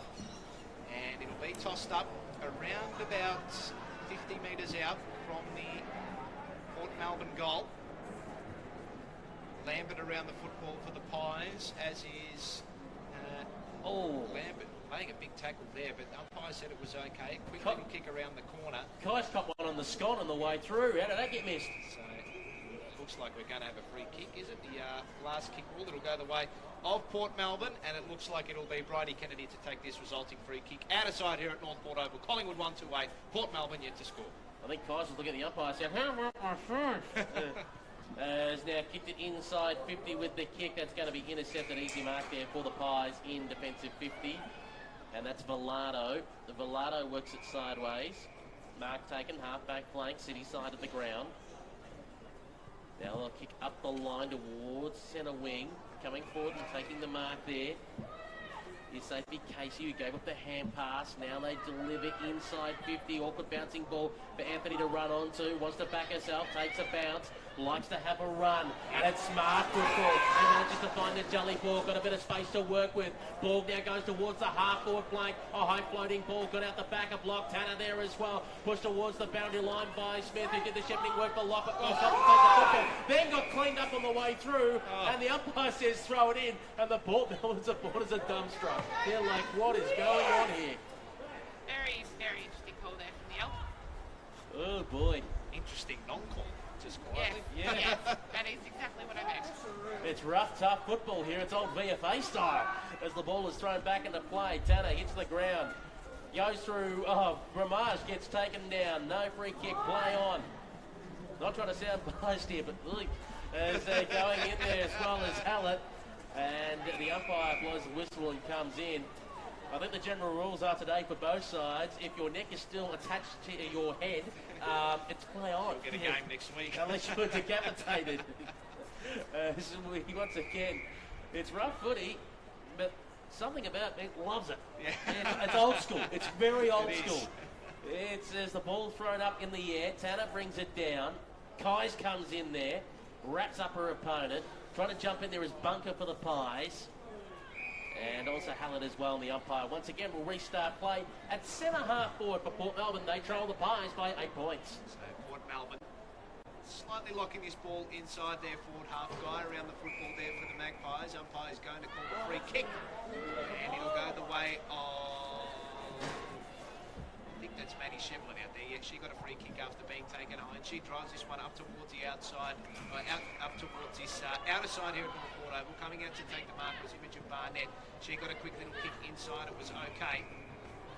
Taking the mark is Jennifer Guy. So Collingwood just building up slowly across this outer side here. Centre wing. Kick up towards half forward. Maybe getting a shove in the back was Maloney. Good to see her back out there. And yep, that's what the umpire's called. Umpire quickly calls play on. And now they go out the back here, Collingwood, and they get the goal. So Collingwood get their second, and it's gone the way there of Matilda Zander. So the Pies skip along now to 2-2-14. Port Melbourne yet to score, and Elise Collett, that's the sucker punch. Yeah, it was good work from Collingwood just to, I don't want to say like catch the defenders off guard, but like make the most of the advantage that they were given. And yeah, it was only a matter of time before Collingwood got a bit of a score on the board, because they have looked a better side so far this quarter, despite that good good amount of time that was spent in the forward 50. Scoreboard says we've gone 19 and a half minutes. We probably will expect a bit of time because of Abby Maloney's injury coming off the ground. So we'll probably play, I'm guessing, about 22 and a half minutes. As the ball is thrown up in the air, one out by Wilson. Immediately caught there is Jamie Lambert. She'll take the football back. She barks at the football back. She says, "You know that ball's mine," and you just don't argue with Jamie Lambert. Full stop. Oh, she got the barrel. And she's gone with a huge kick up the line. But Claire Dyer says, "I'll read that, thank you, and I'll take it." And Dyer, dangerous kick to a 1-on-3 situation. Who's trying to find Bernie Jones. And the time does go on 20, so they didn't play the time on. Maloney. They don't play time on at all. Anything, do they? Well, no, they do. In case of a serious injury, the umpire blows the whistle, puts their hand up. For serious injury, there is time on. That's the only time there is time on. So either the umpires either A, forgot, or B, the timekeepers forgot. One or the other. Both. Because in both situations, play was stopped, the ball was taken away by the player who could have a shot on goal, and both sides almost went into like a huddle situation. So it'd be interesting to watch the video back on YouTube on that one. But nonetheless, halftime siren is gone, and Collingwood 2-2-14. Port Melbourne no score. What do we make of that second quarter, Elise Collette and Paul Sebastiani? How to formulate one's thoughts into a sentence. It was very even, very rough, very frenetic football, and Port, although 14 points is a handy lead, Port aren't out of this. They need to move on once they get it in the finding those targets, because they're getting it in there, and they had it in there for quite a while.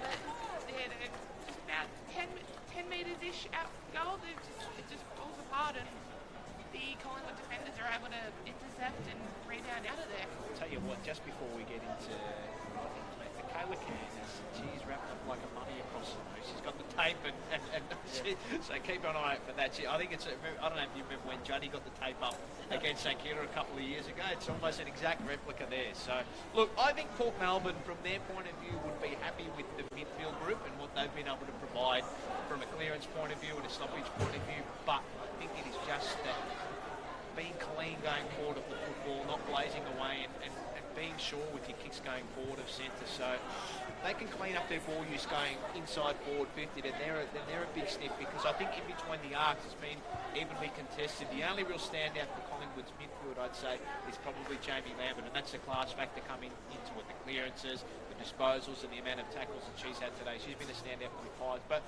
Port Melbourne have held their own. This game you feel like is going to break one or two ways. With Maloney going off the ground, and that means there's one less rotation now for Collingwood. You're thinking, okay, will Port Melbourne find the combination to goal? If they do early in the third term, then all of a sudden they could come at Collingwood and break the game open their way.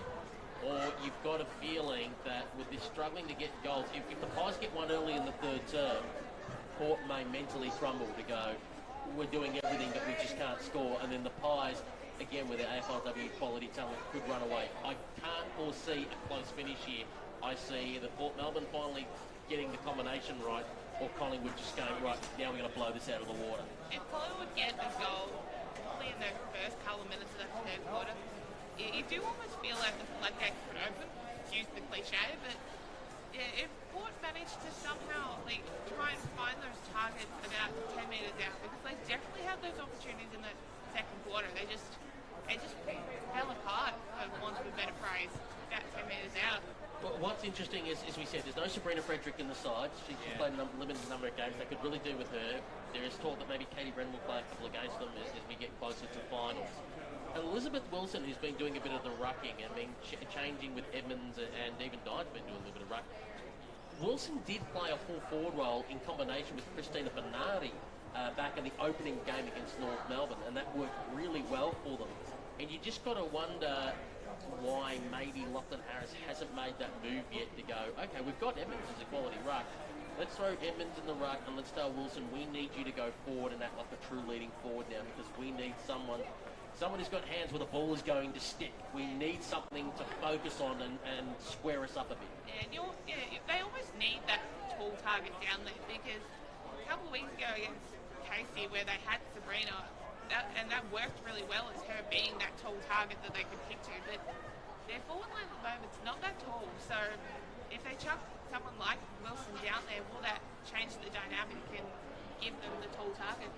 We'll take this opportunity to take a break at halftime. When we return on the other side of the break, we'll have some around-the-ground scores for you with what's happening in other VFLW games. Don't forget there's a standalone game tomorrow, Hawthorn versus North Melbourne at Box Hill City Oval right after the men's game. We're on air at 2:30pm for a 3:30pm bounce on WARFradio.com. We'll be back right after this. Draft Central is entering a new era, covering all the state leagues, from the VFLW, SANFLW, WFLW and QFLW, as well as their primary focus, the NAB League Girls. Draft Central has you covered when it comes to all you need to know about the future stars of the AFL Women's. Draft Central, brought to you by Rookie Me, is now on YouTube, so be sure to subscribe at Draft Central, as well as on our Facebook, Twitter and Instagram pages at Draft Central Odds. Been playing for a while. Sweet kicks, 'cause footy makes you smile. Sweet kicks football. If you're getting ready for the trials, gotta go the extra mile. Sweet kicks football. Not always hearing that sweet sound when you kick the ball? Need to develop your footwork or explosive speed? Want to take the next step in your footy career? Then you need Sweet Kicks. More info on our Facebook page or go to our website, sweetkicksfootballacademy.com.au. Gotta go the extra mile. Sweet kicks football. It's Anna Mears winning gold. Hey, I'm Anna Mears. Winning gold at the Olympics was an incredible feeling, and having my biggest rival, who I'd just beaten, right up next to me and lift my hand in victory topped off an amazing moment. We'd had our fair share of clashes over the years, but in the end we both respected each other, and that's what really counts in sport. Be gracious in victory and in defeat. To keep your sport inclusive, safe and fair, go to playbytherules.net.au. We are the Australian Literacy and Numeracy Foundation, striving to empower our most marginalised communities through literacy and education. Literacy is having a voice. Literacy is opportunity. Literacy is dreaming big. Literacy is freedom. Today, you can help end inequality and give every child access to our life-changing and proven literacy programs. Your support is vital. Donate now at alnf.org. How often should you wash your hands? Maybe around 9 times a day. 4? Like 20? Maybe twice a day. Whenever they feel dirty. When should you wash your hands? After you touch some raw meat and before starting to eat. At the beginning, I wash my hands before preparing food. How would you rate your knowledge of food safety? Probably like an 8 out of 10. 6 or 7. 7.5?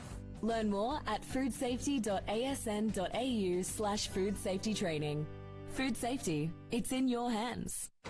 If you've had something stolen, or if you've had property damaged, you need the police, not the sirens.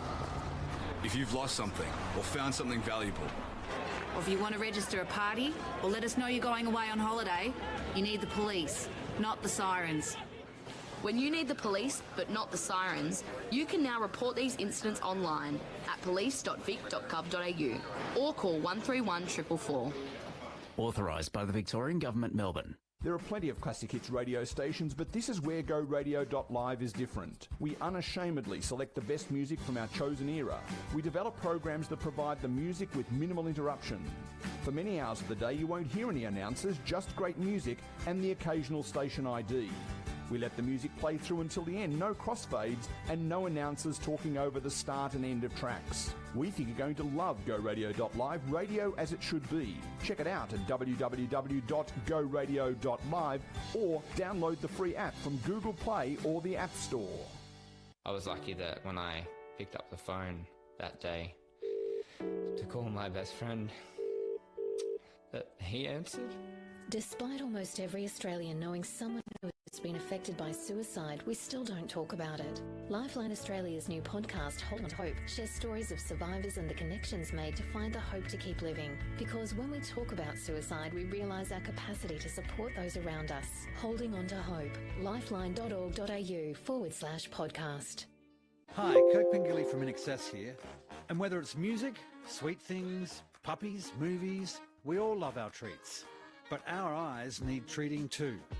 300,000 Australians, including me, are affected by glaucoma. Diagnosed early, glaucoma can be managed. Left undiagnosed, it can cause blindness. So treat yourself by treating your eyes to a simple test. Book your test at treatyoureyes.org.au today. No business wants to throw money away. But did you know sending resources to landfill can be more expensive than recycling them? Planet Ark's free business recycling service can kickstart your workplace recycling journey, help you find the right recycling solutions and give you a competitive edge. Join the 1 million Australians using business recycling to keep valuable resources in circulation. Visit businessrecycling.com.au. It's just good business. Hi, this is Missy Higgins for RAD, recording artists, actors and athletes against drink driving. I see a lot of things at gigs, mostly people having a good time and a few drinks. But what I'd hate to see is someone getting behind the wheel after they'd been drinking. Being even a little bit over the limit makes it too easy to lose control. So if you plan to drink, plan ahead. Arrange a designated driver who won't drink. Remember, music lives and you should too. Winter has really set in. Time for hot drinks, warm soups, a relaxing bath and cranking up the heater. Did you know that all these things present a burn hazard for children? In fact, 79% of burns happen in the home. Visit kidsafe.com.au to download the free burn safety checklist and get some essential tips for keeping kids safe in your home. And remember, when a burn occurs, apply cool running water for at least 20 minutes. No oil, butter, ointments or ice. Always seek medical advice if the burn is larger than 3 centimetres. It's women's RC rules, they're doing what they love. They're fast, they're tough, don't mess with them cause they can get rough. Are you ready for the challenge? Are you ready for the match? It's the call of the game. It's the VFL Women's Match of the Day.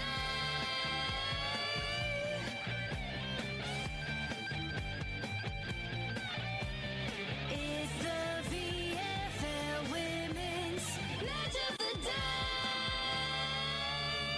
Indeed it is the VFL Women's Match of the Day on WARFradio.com, at the ground delay-free on 89.1 FM, and also via the VFLW YouTube stream. At halftime, Collingwood 2-2-14 lead Port Melbourne, no score. Don't forget we're on air tomorrow afternoon, 2:30 PM to bring you Hawthorn versus North Melbourne at Box Hill City Oval. One of our confirmed guests will be assistant coach and former Collingwood AFLW footballer Lou Watt will join us for an interview around about 3 o'clock tomorrow. The Pies get cheered as they come back onto the ground. Peter Holt, Paul Sebastiani and Elise Collette with you. Elise, let's get some around the ground scores and find out what's happening in the VFLW, because all games, bar the Hawthorn North Melbourne one, are being played right now. And a few interesting scorelines at the moment. Down at Trumbarker, it is a 1-point lead to the Saints. Down at Casey, either everyone stopped scoring. I should say that's the Saints over Geelong for those that are listening in. Yep. Yes, sorry.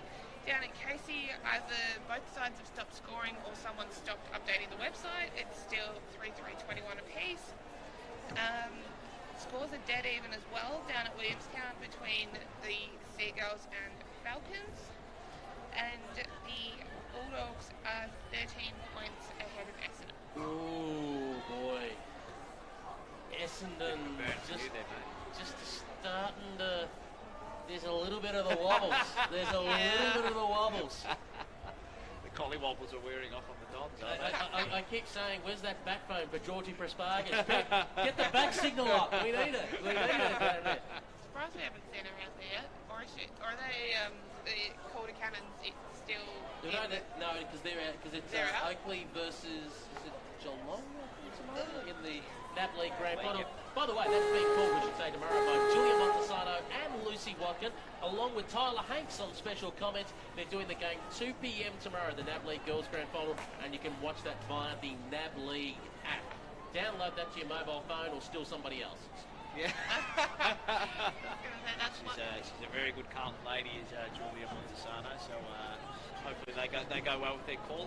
Budding callers, those two. So and part of the if they're Wharf Radio Life members, I think, Pete, aren't they? And indeed they are. around. Lucy Watkin is very happy about the Swans indicating that they want to come Yes. into the AFLW. Yes. And it's like, considering this time now, it's like Lucy did kind of trial with some VFLW sides during the summer. So it's like, it might do at the very last moment. It's kind of like, Lucy, the Swans are in. Maybe you should get cracking. Maybe Sydney, real estate prices. Just, sort things out. Our own Lucy Watkin running around for Sydney Swans, maybe. See what happens. We need to start a GoFundMe page for that. Instead of drop Lucy. They get popular, those things, aren't Yeah, exactly. As the Borough now break from their huddle, Collingwood are doing their final warm-ups. If you just joined us, the goal kickers, by the way, to half-time. One to Xander for the Magpies and one to Imogen Barnett. But for balls out Bastiani for the Magpies, Abby Maloney came from the ground. She did, but I'm certain, I think it was her that we called late in that quarter. I think she made her way back out onto the ground. She might have just been winded because I went back onto the replay, the Bet Deluxe replay here on the stream. Squally, I think we've dubbed it. But no, I think she may have been winded. She copped a bad knock as she went up for a mark, and she went down. She was down for a minute or two. Then she made her way off the field by herself without the assistance of the trainers, which was good to see. But no real serious injury by the looks of it. So we look like we're having the only other one that we may mention was Michaela Can. She's got the mummy tape around her face. Well, we've got 5 players on the bench. That must mean Maloney is definitely back on the ground. So that's good news for Collingwood supporters. My Collingwood insiders are telling me she's all right now. There we go. Thank you. Thanks, Bert. As we're ready to get underway, here's Paul Sebastiani. So it'll be King and Wilson back in the ruck again. Neither ruck able to win a tap, but the umpire has called a free kick against King for a ruck infringement, and Wilson will get the free kick in the middle of a very muddy centre here at Northport Oval. Umpire tells her to get a wriggle on, and King encroaches on the mark. Umpire said it was okay, and Shepard comes across to grab the intercept mark. Across here at halfback, one of a host of AFLW players for Collingwood today. So she drives this one up towards centre wing. It's a long kick, and it'll get out the back, and taking the mark there was Bunker. Now she plays on immediately. She runs through half forward, kick towards centre half forward or half forward flank was okay, works its way inside forward 50, snap towards goal was well smothered. They win possession back here though. The Pies might have been a throw, came out the way of Marla Neal. She fished her way through the contest. Ball picked up there by the Borough defence. A little handball out was okay, although Collingwood do well. Lambert in there almost calls the intercept. They do indeed. Little kick out and the snap towards goal by Bunker. I think she's got her second. She has indeed. And Collingwood have their third.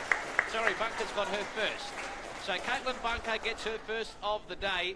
And the Pies go to 3-2-20. Port Melbourne yet to score, and Elise Collett, you called it. That early goal for the Pies might just break open the floodgates. Yeah, it'll be interesting to see how Port are able to respond here. But it was a great kick from Bunker.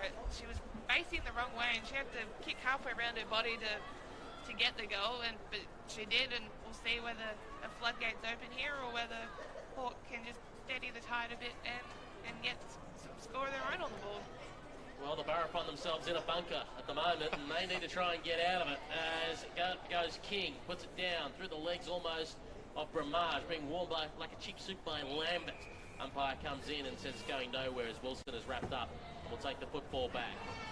Throws the ball high in the air again. Away we go. One out by King. Lambert, Bramage on a hammer. Lambert got the handball away. Her teammate, though, couldn't get clean disposal of it. The Borough working hard again, and trying to lay on the tackle there was Can, and the umpire says stalemate, and will ask for the football back. We'll reset play again. High in the air we go.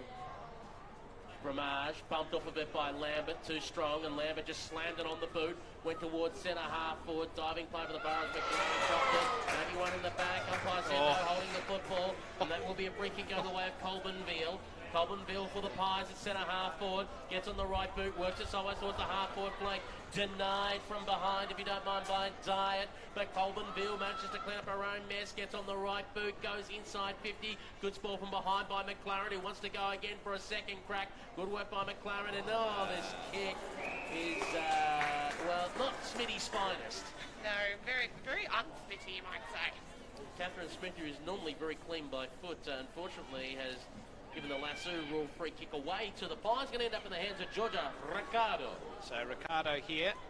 She thumps this one inside forward 50. Ball falls out the back of the pack.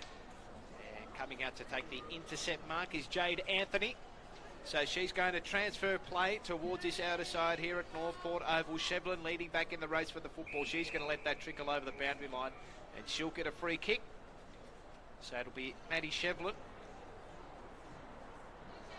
This will be her second touch of this second half. Collingwood lead at 3-2-20. Port Melbourne yet to score, and a thumping kick inside forward 50. The target is Barnett, and she reaches out and takes a great mark. And she'll go back and line up from about 20 metres out, 45-degree angle to kick the Pies fourth. And, well, that's the tall timber of Imogen Barnett making her presence felt, Elise Collett. Absolutely. Solid mark after a solid kick, and she kicks this might instigate a bit of a floodgate situation. So Imogen Barnett has slotted the goal. Her second for the day, and the Magpies fourth. They go to 4-2-26. Port Melbourne yet to score, and that is her 13th goal of the season, and she is making her way through the VFLW goal scoring ranks here on Wharf Radio, 89.1 FM at the ground. Magpies by 26 points. Elise Collett, what do Port Melbourne have to do now?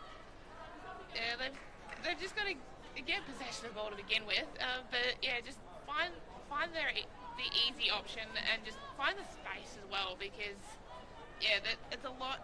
It's been frenetic all afternoon, and once they find the space and the correct option, they can get a good run on, but they've just got to find it first.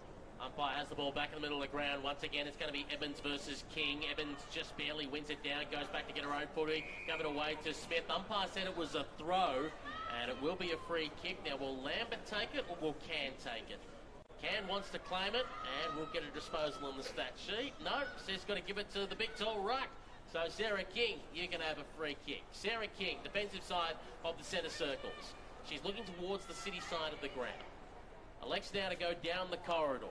Long, high kick towards the centre half forward position. Anthony Spalter from behind for the Borough against Bunker. Ball is bouncing towards the pocket. Who's going to get there first? For Port Melbourne, trying to weave her way around there was Najali Ball. Gave up the hand pass. This could spoil trouble here. The Pies now have the football momentarily. Maloney, great to see it back on the ground. Kennedy came through with a hand pass. Pies sent it back inside 50 again with a worm burner of a kick. Coleman Beale went with a hand pass over the top to Bunker. Bunker goes for a snapshot towards the top of the goal square. Barnett wants to snap it around the corner. Ball spoils towards the pocket. Is this one high? That's the question. Umpire says yes, it is. It's a free kick for the Borough, and the player going to ground has just grabbed her ankle, I think, and that looks like the number 12, Cleo Saxon-Jones. She kind of came down awkwardly when she was taken by the shoulder, and the umpire now blows the whistle to indicate time on, so there should be time on. We'll make note of that, Pete. And she is feeling around the back of her left ankle. The physio coming out now to have a chat, so we're certainly looking at serious injury here for Cleo Saxon-Jones. Score check here, Collingwood 4-2-26, Port Melbourne no score. She'll start to limp very slowly from the ground. Just looking back at the replay, she looks like she's holding the top of her foot, I think, by the looks of it. I think she's fallen inwards on that left ankle, so I reckon it might have been a roll, but not to the outside, to the inside, which is always a little bit more awkward, I think. Yeah, let's hope there's not a fracture or anything like that, as she'll come from the ground, and taking the resulting free kick is going to be Jade Anthony in the back pocket. The umpire waiting until she goes to the ground. We might just quickly get some around the ground scores, Elise Collett, if you can bring them up on the VFL app. Yep.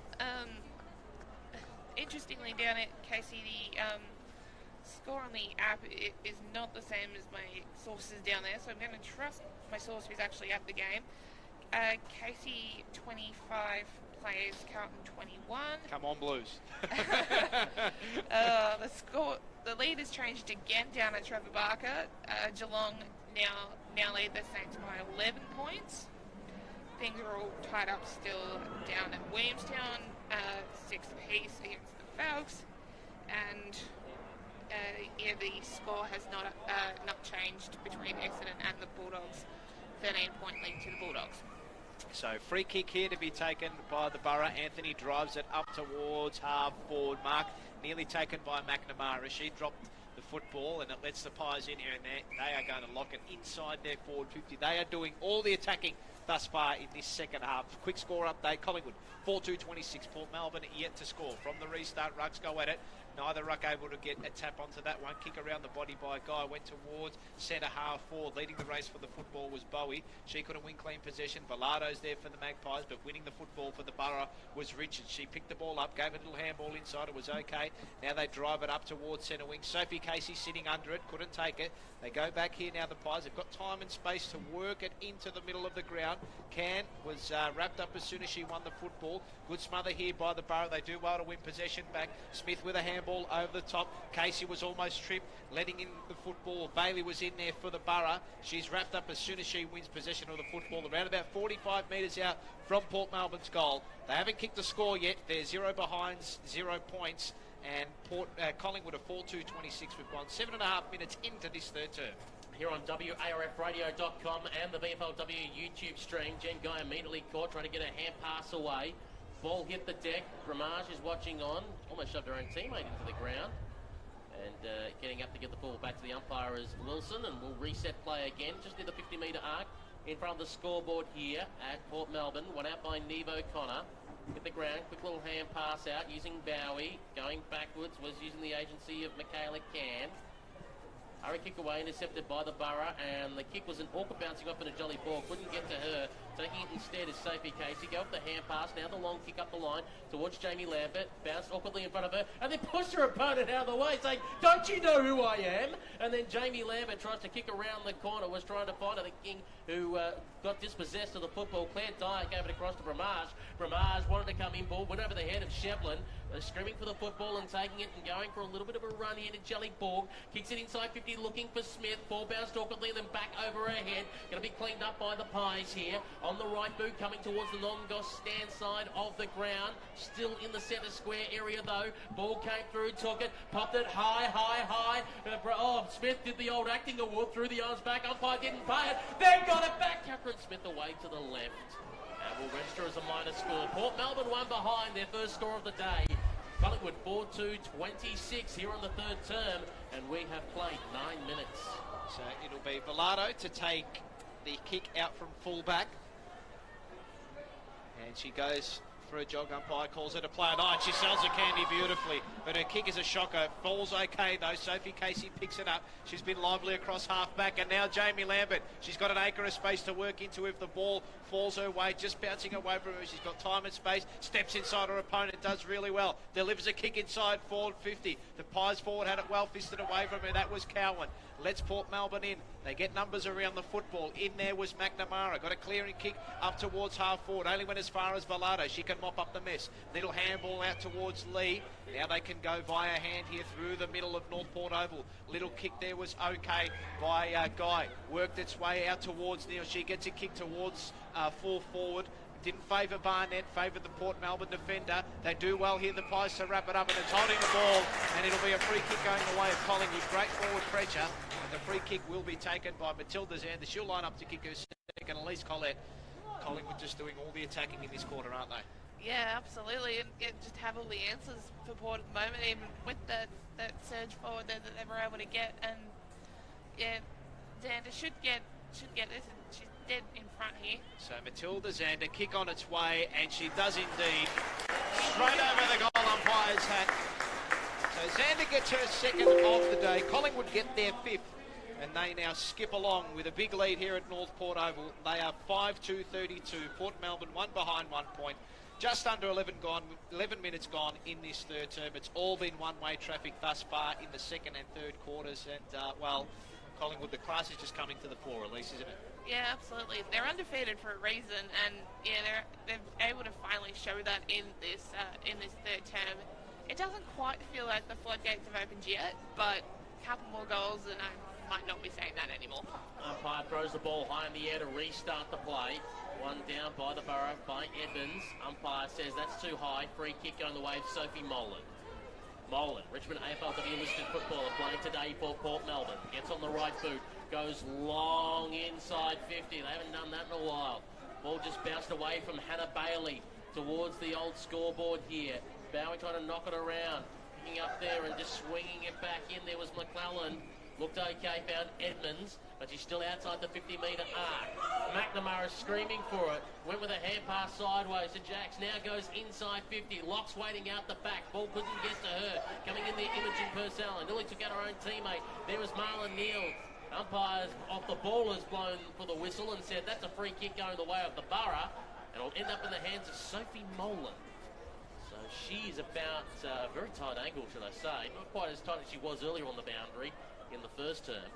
This time she'll be kicking from about 45.5 metres out. The 12-minute mark of this third term. Molan stabs at it, will fall short, top of the square, came off hands, ping-ponged around. Hurry kick by Lee out there by the Pies, finds the palm full collected Jamie Lambert. She'll relieve the pressure, she'll go and swing it sideways, works out okay. Pies ball on the half-back flank. So Bilardo plays on, and again she'd done that for the second time this quarter. Steps inside her opponent, gets a kick into the middle of the ground though. It's Molan who intercepts it though for Port Melbourne. Good tackle laid by Lambert in there, and burrowing under was Tanner. She got a quick kick forward. That was Edmonds, but the mark is taken by Bilardo, and now they can transfer play towards this outer side. So mark taken by Georgia Ricardo. She's across half back here. Umpire tells her to hurry it up, and she goes up the line. It's all Port Melbourne here though. And taking the relieving intercept mark here is Sansonetti. So she's at centre wing here, outer side, North Port Oval. Port Melbourne trail by 31 points, kicks okay. Finds Sophie Molan, who's been lively in this third quarter, been lively all day. She's looking for targets further afield. Collingwood really swarming this back line here, and the kick is smothered off the mark by Neil. Quick kick forward by Sansonetti off the deck, works its way out towards Locke. She couldn't win clean possession of the football because the boundary line beat them all, and we'll have it tossed in. 13 minutes 40 seconds gone in this third term. It's Collingwood 5-2-32, leading Port Melbourne 1 behind 1 point. And don't forget, you can follow us on Facebook, Instagram and Twitter. Search WARF Radio as the ball is thrown back into play. Emmons won it down, beating O'Connor. Getting forward to first was Molan, but she was besieged upon by Neil, and Neil went back in for a second tackle with Cody Jackson. The ball eventually goes over the boundary line and out of bounds, and we'll call for a throw-in. 31-point lead here to Collingwood. Time ticking away against the Borough. They've got to get on the goals line. They've kicked none so far, just the 1 point. Maybe two before three-quarter time may give them some hope. As taken away on this occasion by Xander. Interesting kick off the side of the boot. Jen Guy tries to punch it forward. Colvin Veal is there, goes back to Jen Guy, smothered immediately off her boot, and will go over the boundary line and out of bounds, and that will call for a throw-in. Let's get some further thoughts from match analyst Elise Collette. I would be frustrated if I was the Port coaching lineup, because they were looking so strong there, but yeah, they need to stop ignoring Sarah McNamara, because twice this game she's been in an acreage of space and they've ignored her. And B, speaking of acreage of space, don't leave Jamie Lambert in an acreage of space. As Sophie Locke is there and trying to squeeze the football out, couldn't do so. In goes Neil, wrapping up her opponent in Cody Jacks, and once again we'll call for a ball up. So Bilardo at the bottom of the pack there, helped up by her teammates. And it will be Edmonds to go up in the ruck for Port Melbourne. Won the tap, but the ball falls away the Magpies. Neil, she's in there again in the midfield there. Gets a quick kick up towards the centre of the ground. Being pushed in the back there, I think, was Cam. Probably should have been a free kick her way. Being wrapped up immediately there, though, was King. And it looks like it'll be a ball up here in the middle of North Port Oval. Being wrapped up, sorry, there was Caitlin Lee. She got up from the bottom of the pack there. So Rucks go at it again. Big tap down there by Edmonds. And neither team, again, able to win clean possession here. Laying a good tackle was Bunker. She was in and under there. But, again, we're going to... umpire's caught holding the ball here. That's probably a good thing for us up here. Clears up the stoppage, and now it'll be Sophie Molan to get the kick away here. Just the defensive side of the centre circle. She gets a quick kick out towards Jane Anthony, who's played a sole hand in defence there. She got a little handball and put her teammate Jarks under pressure. She got a kick up towards half forward, and now the Pies will come through half back, through Jennifer Guy. She gets a quick kick up towards centre wing. It's intercepted though by Catherine Smith. I think we've got a Borough player down there at half forward. I think it's Sophie Locke there. Pete, keep an eye on that one. As the ball's wrapped up here, neither team able to win clean advantage, and we'll have it tossed up inside the centre square here. It's Collingwood 5-2-32. Port Melbourne 1 behind 1 point. 16 minutes, 50 seconds gone. Yeah, she spoke to the trainer. She's up and away now, so I don't know if something happened off the ball, but she was down on her haunches for a little while, and now she's got up and said, I'm shaking it off and running back to the contest. So the umpire throws the ball up in the centre of the ground. Neve O'Connor slaps it around there for the Magpies. Picking over it was Barnett, coming through Maloney, dispossessed. Her kick away for the Borough, close towards the boundary line. Valkyries just slaps a spinning football. Bramage chases after it, tries to slap it forward. Everyone's looking for the safety of the boundary line. No one's taking it over though. Finally tried. No, not quite. Taken over the line in the end. It looks like Caitlin Lee will call for the ball back into play. As you can see with the Michaela Cam with the tape around the nose. Asking how you're feeling. I'm feeling just fine. As we wait for the ball to be thrown back into play. Tapped by O'Connor at the back. The aforementioned Can earlier gave it off. Velardo kicked around the corner. Oh, juggling football there. Couldn't quite control it. Xander went back in again and had another crack and kicked it forward. Gained about 30 metres. Lambert's fighting hard. Taken away though by the Borough McLaren. Her ball intercepted by McCann. It's slung around there. Close towards the boundary line. Diet now kicks it up the line. Was coming at it late, but standing in front and standing tall was one Caitlin Lee who says, you're not going to move me. So Caitlin Lee goes back to Velardo. Is she going to sell the candy again? No, she goes short. And the kick out towards fullback. So Pies just slowly building up herself free towards this outer side here. But they opt to go towards this broadcast side, and the kick is okay. Fell to the lap of Bowie. She's got to quickly kick the ball away. Good pressure by the Borough. They force that out of bounds free kick. And taking the resulting free kick will be Claire Diet. So she's next to her own interchange gate here, broadcast side. And with that left boot, she pegs it up towards half forward. Not the best of kicks, Can running back with it. Tried to shepherd her opponent out of the way. Handball by Ferguson, and she's going to chase after her own football. Sansonetti in there for the Borough here at centre half forward. And the umpire crosses himself, says, I'll ball it up. 5-2-32 Collingwood. Port Melbourne 1 behind 1 point. We've got around about a minute left in this third term. So the tap fell the way of Casey. She had her kick smothered. Little handball there. They do well though, Collingwood to thwart that handball, but it's going to be a free kick going the way of the Borough, and it'll go the way here of Laura McClellan. McClellan with the football, gets going on the left boot, goes long towards the top of the goal square. Was there a little nudge there? No, said the umpire against Nolan. Trying to get in there, Velardo for the Pies. Can't quite extract it out. Fighting for it, Lee there momentarily. Now they go work it sideways. Back flank in front of the scoreboard. I think it's that Buckland or Shevlin out there. Yeah, Shevlin. Saw the flash of the 5.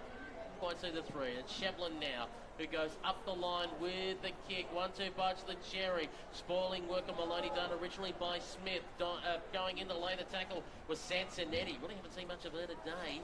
Going in there is the Jelly Borg, and the umpire says, I'll call for a ball up, thanks.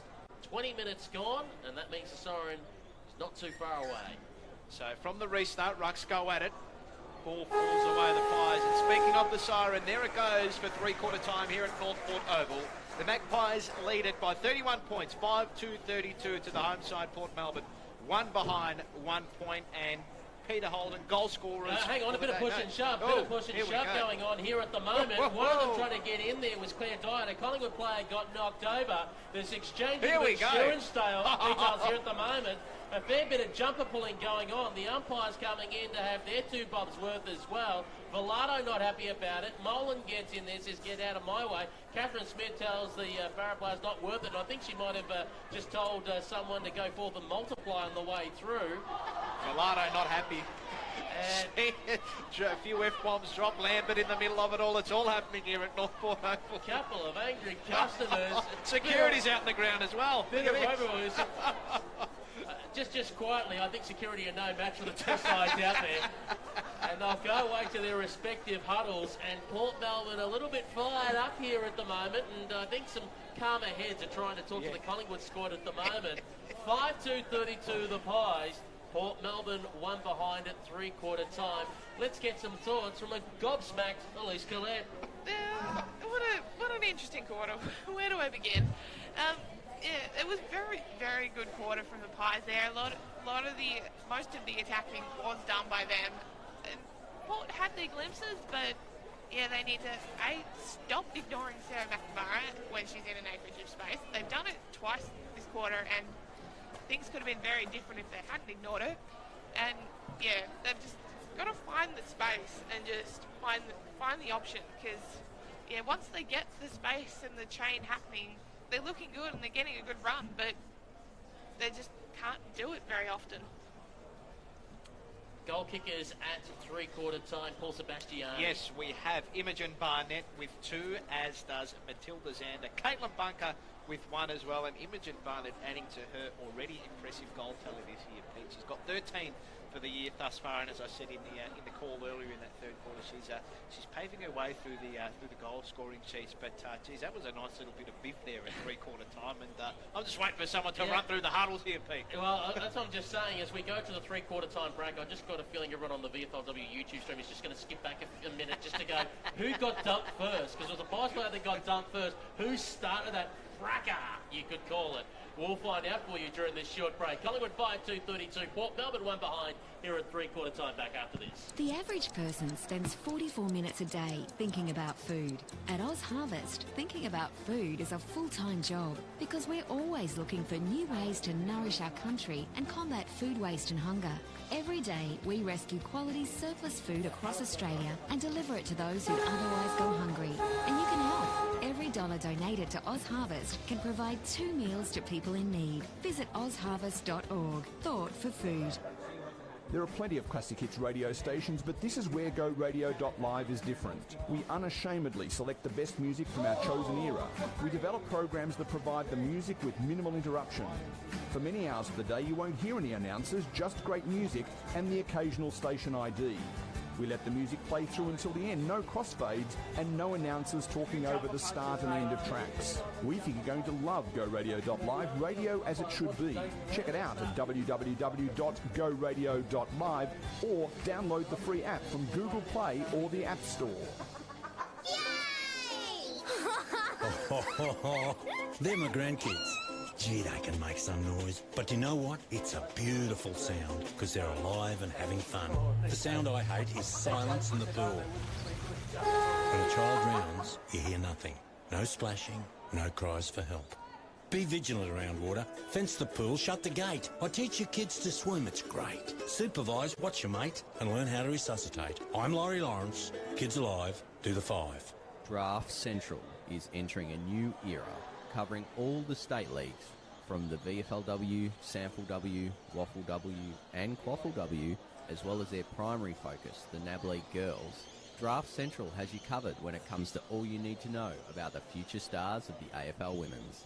Draft Central, brought to you by Rookie Me, is now on YouTube, so be sure to subscribe at Draft Central, as well as on our Facebook, Twitter and Instagram pages at Draft Central Oz. It's the VFL Women's Match of the Day.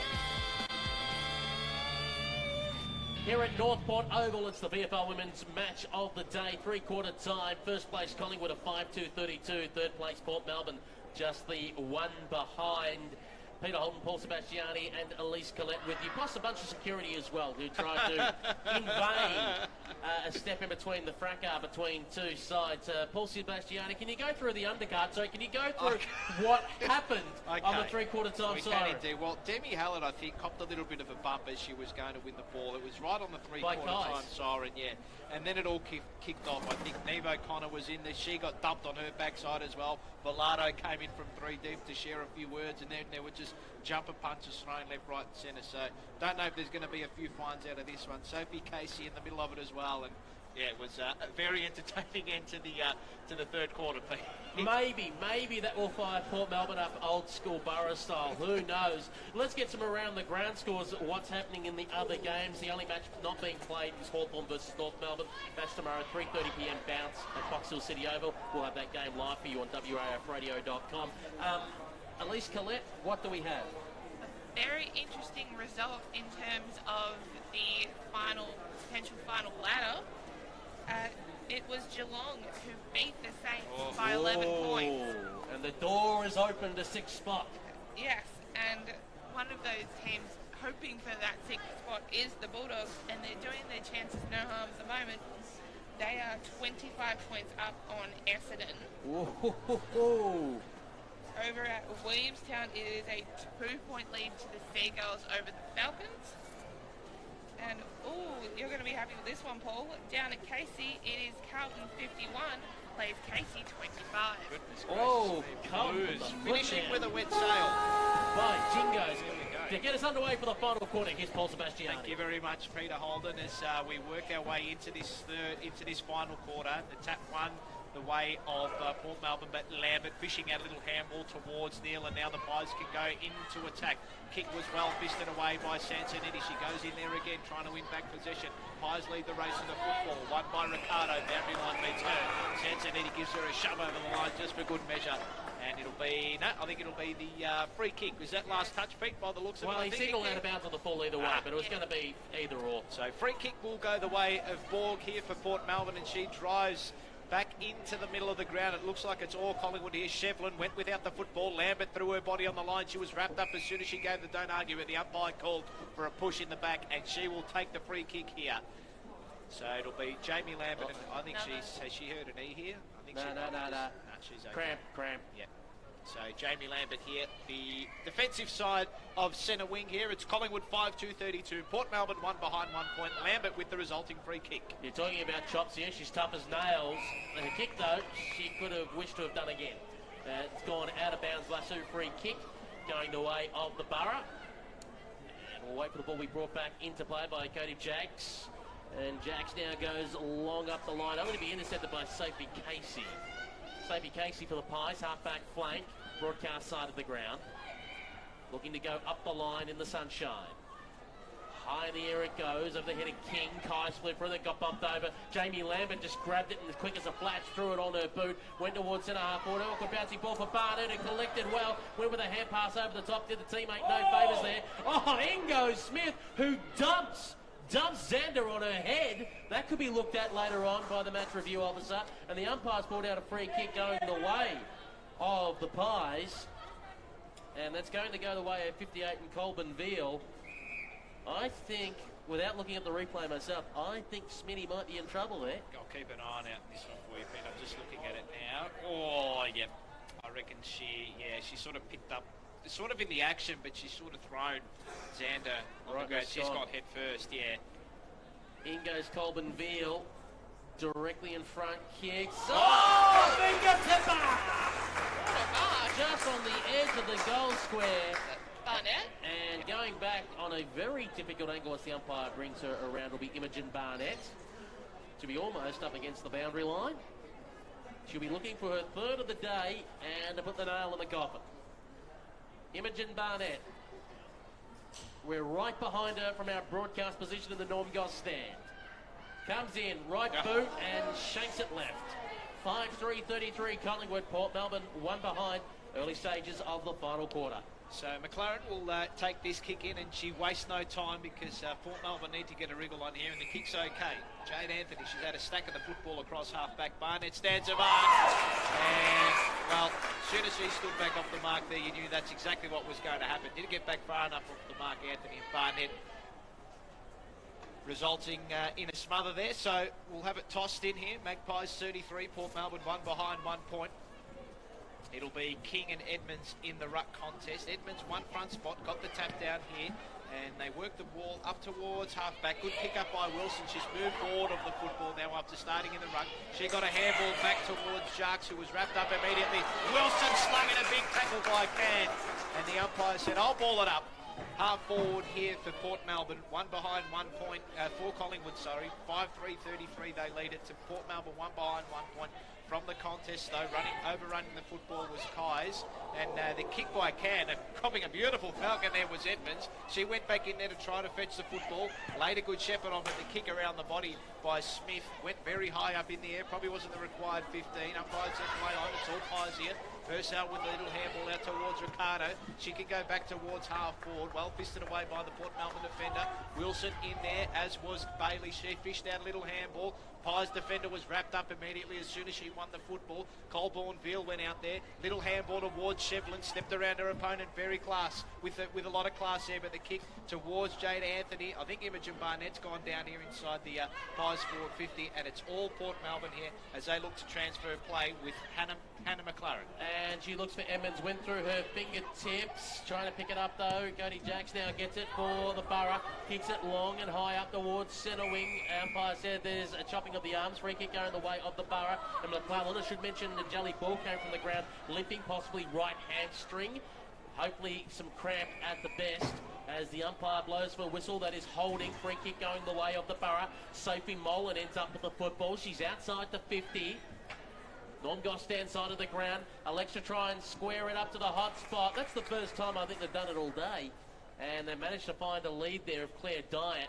And she'll be kicking from directly in front. Distance might trouble her though. She'll be kicking from about 47 metres out. Let's get some thoughts from Elise Collette. Yeah, good work there from Port. And just quickly around the grounds, down at Casey. Look at this on the mark just quietly. What is going on there? You got to be inventive on that mark there. That is, well, could I say interpretive dance as it goes through for a minor score, one behind. Those on radio want to know what the heck's going on. I go, that's me dancing after I've had 4 jugs of beer. 5-3-33 Collingwood, Port Melbourne, 2 behind. To be fair though, is the stand rule in for the No. VFL? Oh, I was going to say, if the stand rule's in, you got to be inventive. So now Port Melbourne are going to get another chance here. Kick in has gone out of bounds on the ball. It'll be Sophie Locke. Probably just going to pop this one up towards the top of the goal square here. Yeah, she's on a tight angle here, so you wouldn't try and waste a shot. You try and make the most of it. So Locke, it's a big kick up towards the top of the square. That's exactly what she does. Off hands though, and through for 1 behind. So Port Melbourne go to 3 behind, 3 points. They trail by an even 5 goals here. Collingwood 5-3-33. As we wait for the ball to be brought back into play here at North Port Oval, we're at the Williamstown Road end, otherwise known as the Bob Bonnet end of the ground. And the kick back into play comes in now, long and high towards the Normgoss stand side flank. Hit the ground through the legs of Bowie there. Kais goes to the top of the goal square. Now, did it clear every hand? Did it get over the top of the 2 players there in Ferguson and McCullen? The umpire said it did. Well, Melissa Kais delivers here for the Borough, their first of the day. They go to 1-3-9. Collingwood 5-3-33. 7 minutes gone in the final quarter. It's a long road up the mountain. But is there just the slightest snip of life for the Borough? Great goal, great captain's goal there from Dutchy, but yeah, considering it is Port, you wouldn't rule it out, but yeah, just the way Collingwood have been playing all day, and quite frankly the way Port have been playing all day, it's not the easiest of tasks, let's put it that way. So it'll be King and Tanner to do battle in the ruck again. Maybe a glimmer of light here for Port Melbourne as Tanner won the tap down.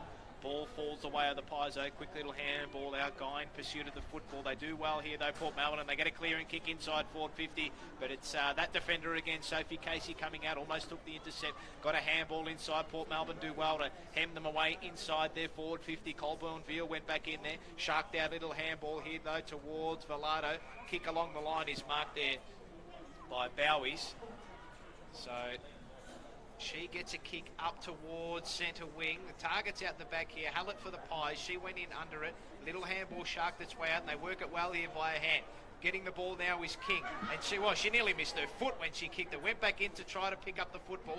Got a little handball out to a teammate, and now the Pies go inside forward 50. Lambert the target. Too strong for her opponent. Worked her under the football. Shevlin running back towards the goal square. They've got targets everywhere.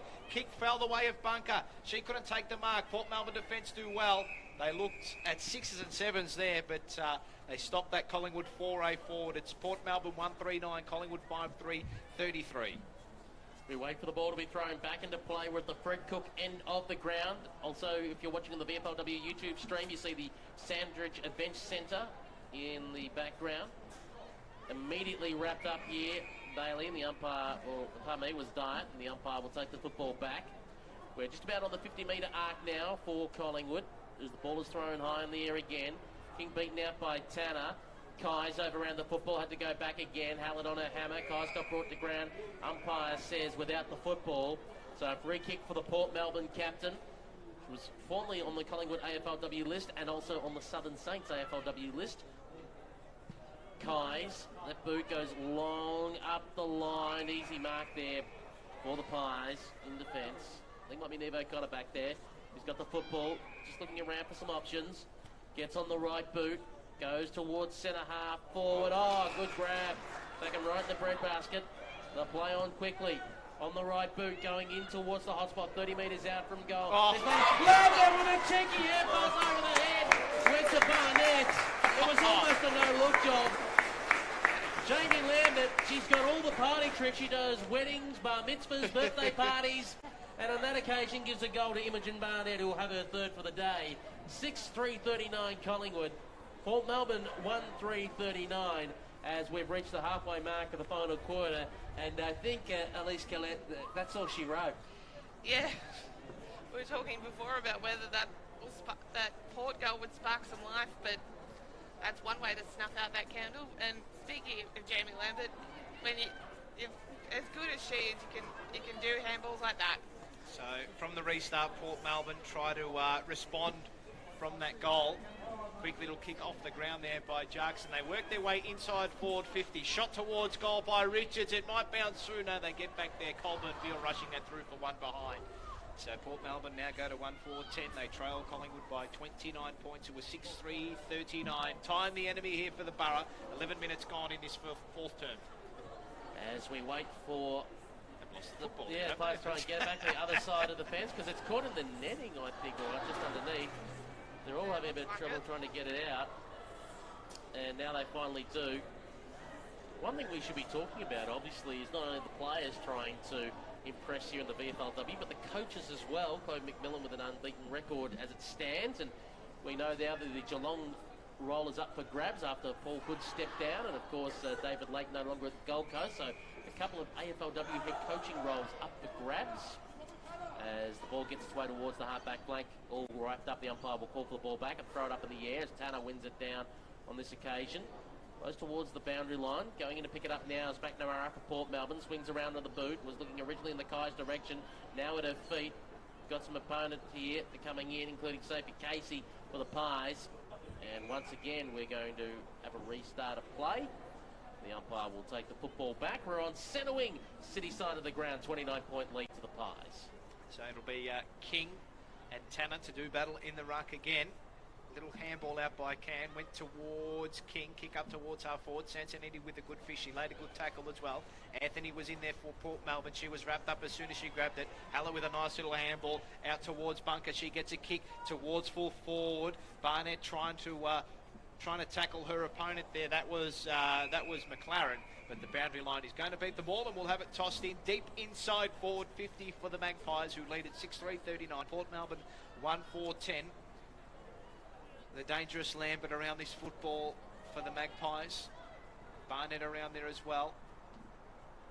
So King trying to work towards front spot. Tanner won the tap down though for Port Melbourne, and in there was Kai's, and the ball is kicked towards the full forward spot, and it's dribbled out the back. I think it's going to be touch or no.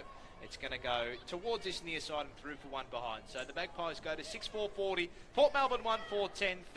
Just gone over 13 minutes in this final quarter.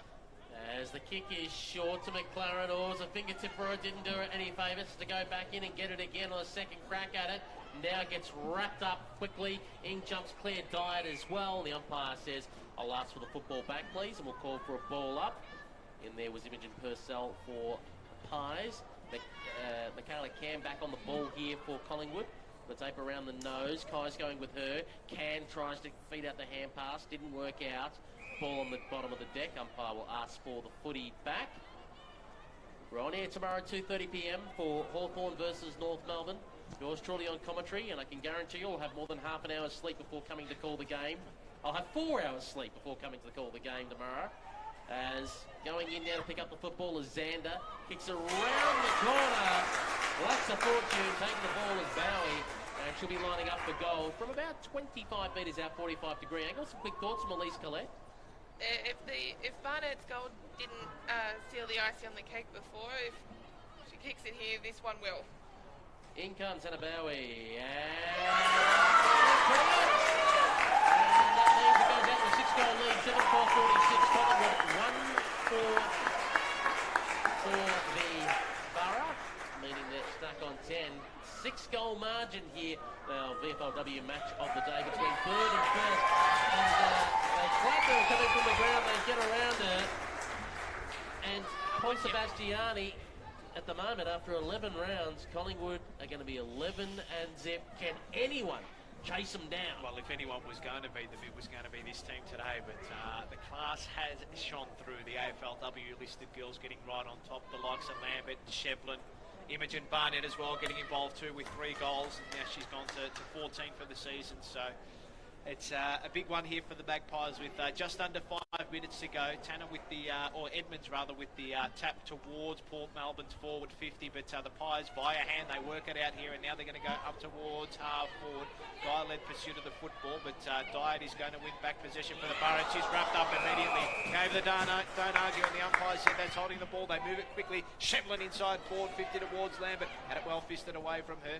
Now here comes Cowan with a little handball. That was okay towards McNamara. The kick is going to be intercepted though by Vallado. She's got plenty of time and space. Gives a little handball inside. It was okay, and now they go in towards the middle.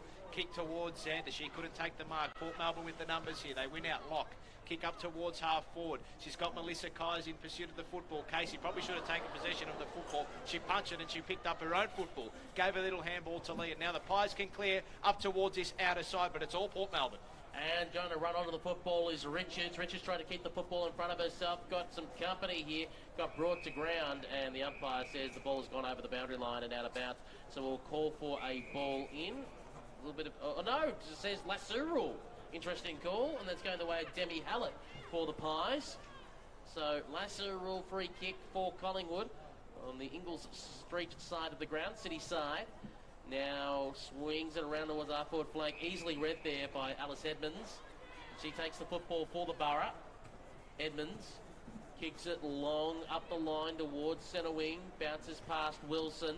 Waiting out the back there is Purcell. And she will see the ball over the boundary line and out of bounds. And we'll wait for a throw in. 7-4-46 Collingwood. 1-4-10 Port Melbourne.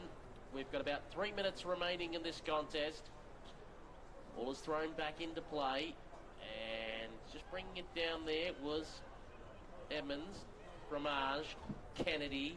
Kennedy kicks around the corner towards the half-forward flank. Kai's sandwiched and hits the ground pretty hard. Pies now move the ball back in towards centre wing, above me, the centre of the ground. Taking him back and getting a shove at the last moment was Xander. Xander has been battered and bruised. Good performance from her today. Going across to Casey now, swings it around, looking for Can to get onto it. It was an awkward bounce, but she positioned herself well. Can comes back in looking for Xander. Gets a little nudge from Bailey. Vallado can't get it out. Jumping in there, Cody Jacks takes it for the Borough. Snatch it out quickly and hurriedly put it on the boot. Went up the lines. Kais tries to tackle from behind. In comes Purcell. Purcell got away from Locke. Gave it across. Caitlin Lee could be in trouble here as the tackle tried to be laid on there by Jacks, but the ball got away towards another pack situation. We'll call for a ball up. Hallett jumping into that contest right on the edge of the 2 centre circles. So just under 2 minutes remain here at Northport Oval. Magpies are going to be 11 and zip after this one today. And from the ruck contest. Ball won by Shevlin. She's wrapped up as soon as she grabbed the football and had her kick smothered. That might have been a throw there. Yep, umpire has called the free kick. It'll go the way of the Magpies. And they can just slow proceedings down here and wind down the clock. Free kick here at centre half back, and they work it up towards this broadcast side. It's a good kick. Michaela Can comes out and takes the mark. And she opts to go forward of centre. Lambert, her target, had front spot, well fisted away from her. Villado with little handball back to Lambert. She got another beautiful backwards handball by Lambert to Villado. Now they go inside forward, pick to the Magpies, and this is maybe going to be downfield. Absolutely. Yep. I think it was Sophie Molan who came in. No, umpire's going to... no, it is downfield. Yep. So it'll go the way of Imogen Barnett, and at least call it Lambert with another little handball out the back. The things you can do when you're Jamie Lambert. Bloody hell. So, Imogen Barnett. She's already kicked 3 today. This would cap off a fantastic day for her already. 25 metres out, kick on its way, and it sneaks its way home.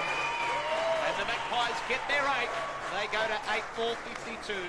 Port Melbourne stuck on 1-4-10. Barnett gets her 4th of the day, and this is a big win for the Magpies, Elise. Yeah, absolutely. And these extra goals are just party time now for the Pies, and it'll give them a lot of confidence as well, because it was a struggle early on, and the fact that they've been able to get a win this big will be able to prove to them that they can do it in any kind of situation. Imogen Barnett, where's her future? Geelong, North Melbourne. As the siren sounds to indicate full time here at North Port Oval, and the ladder-leading Magpies continue their unbeaten season.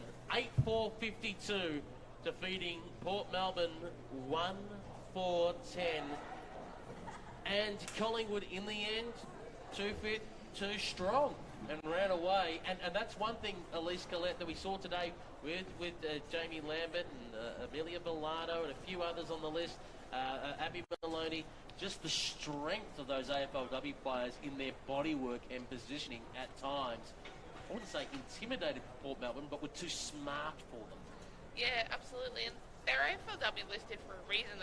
They know where to be in the right places. They know how to use their body well, and yeah, definitely to Collingwood's advantage there today.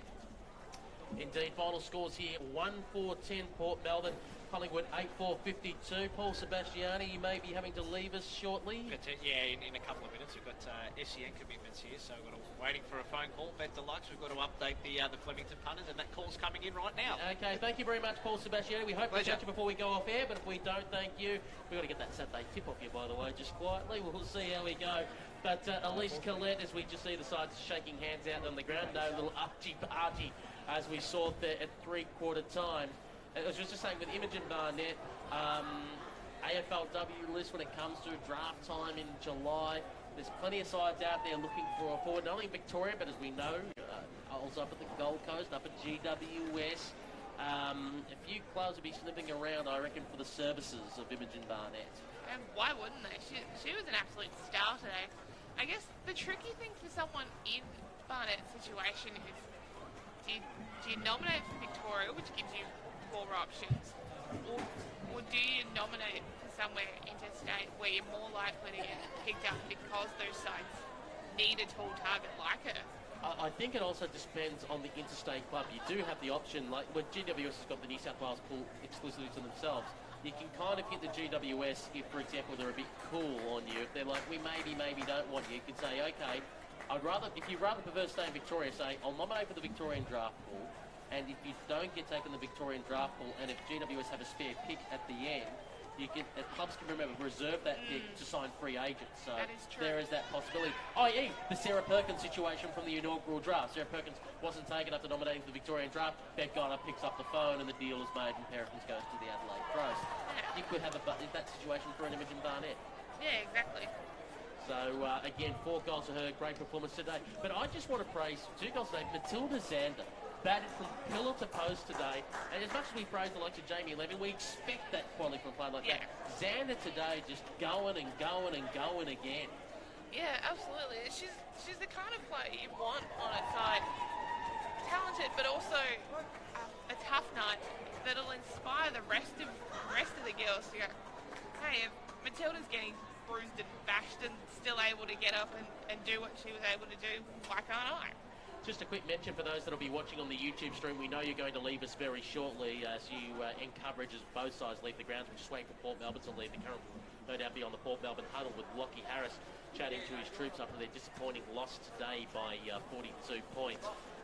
We remind you that we will continue on WARFradio.com for about another 5 or 10 minutes, WARFradio.com, and also on this channel, WARFradio.com.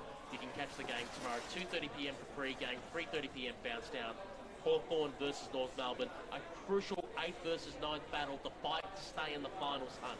Hawthorn North Melbourne from 2:30pm tomorrow on WARFradio.com. And for those YouTube stream, you may leave us very shortly. Thanks again for your company. Been great having you along. Don't forget follow us on social media, Facebook, Instagram and Twitter, WARF Radio. As we continue looking through that Collingwood list, Peter Holden along with Elise Collette. Jen Guy, good game today. I thought maybe a little quiet there in that second half. Down plenty of the football, did a job through the middle of the ground. Also, Michaela Cannon, we saw taped up where, had the nose taped up. She was fighting hard for it in that second half.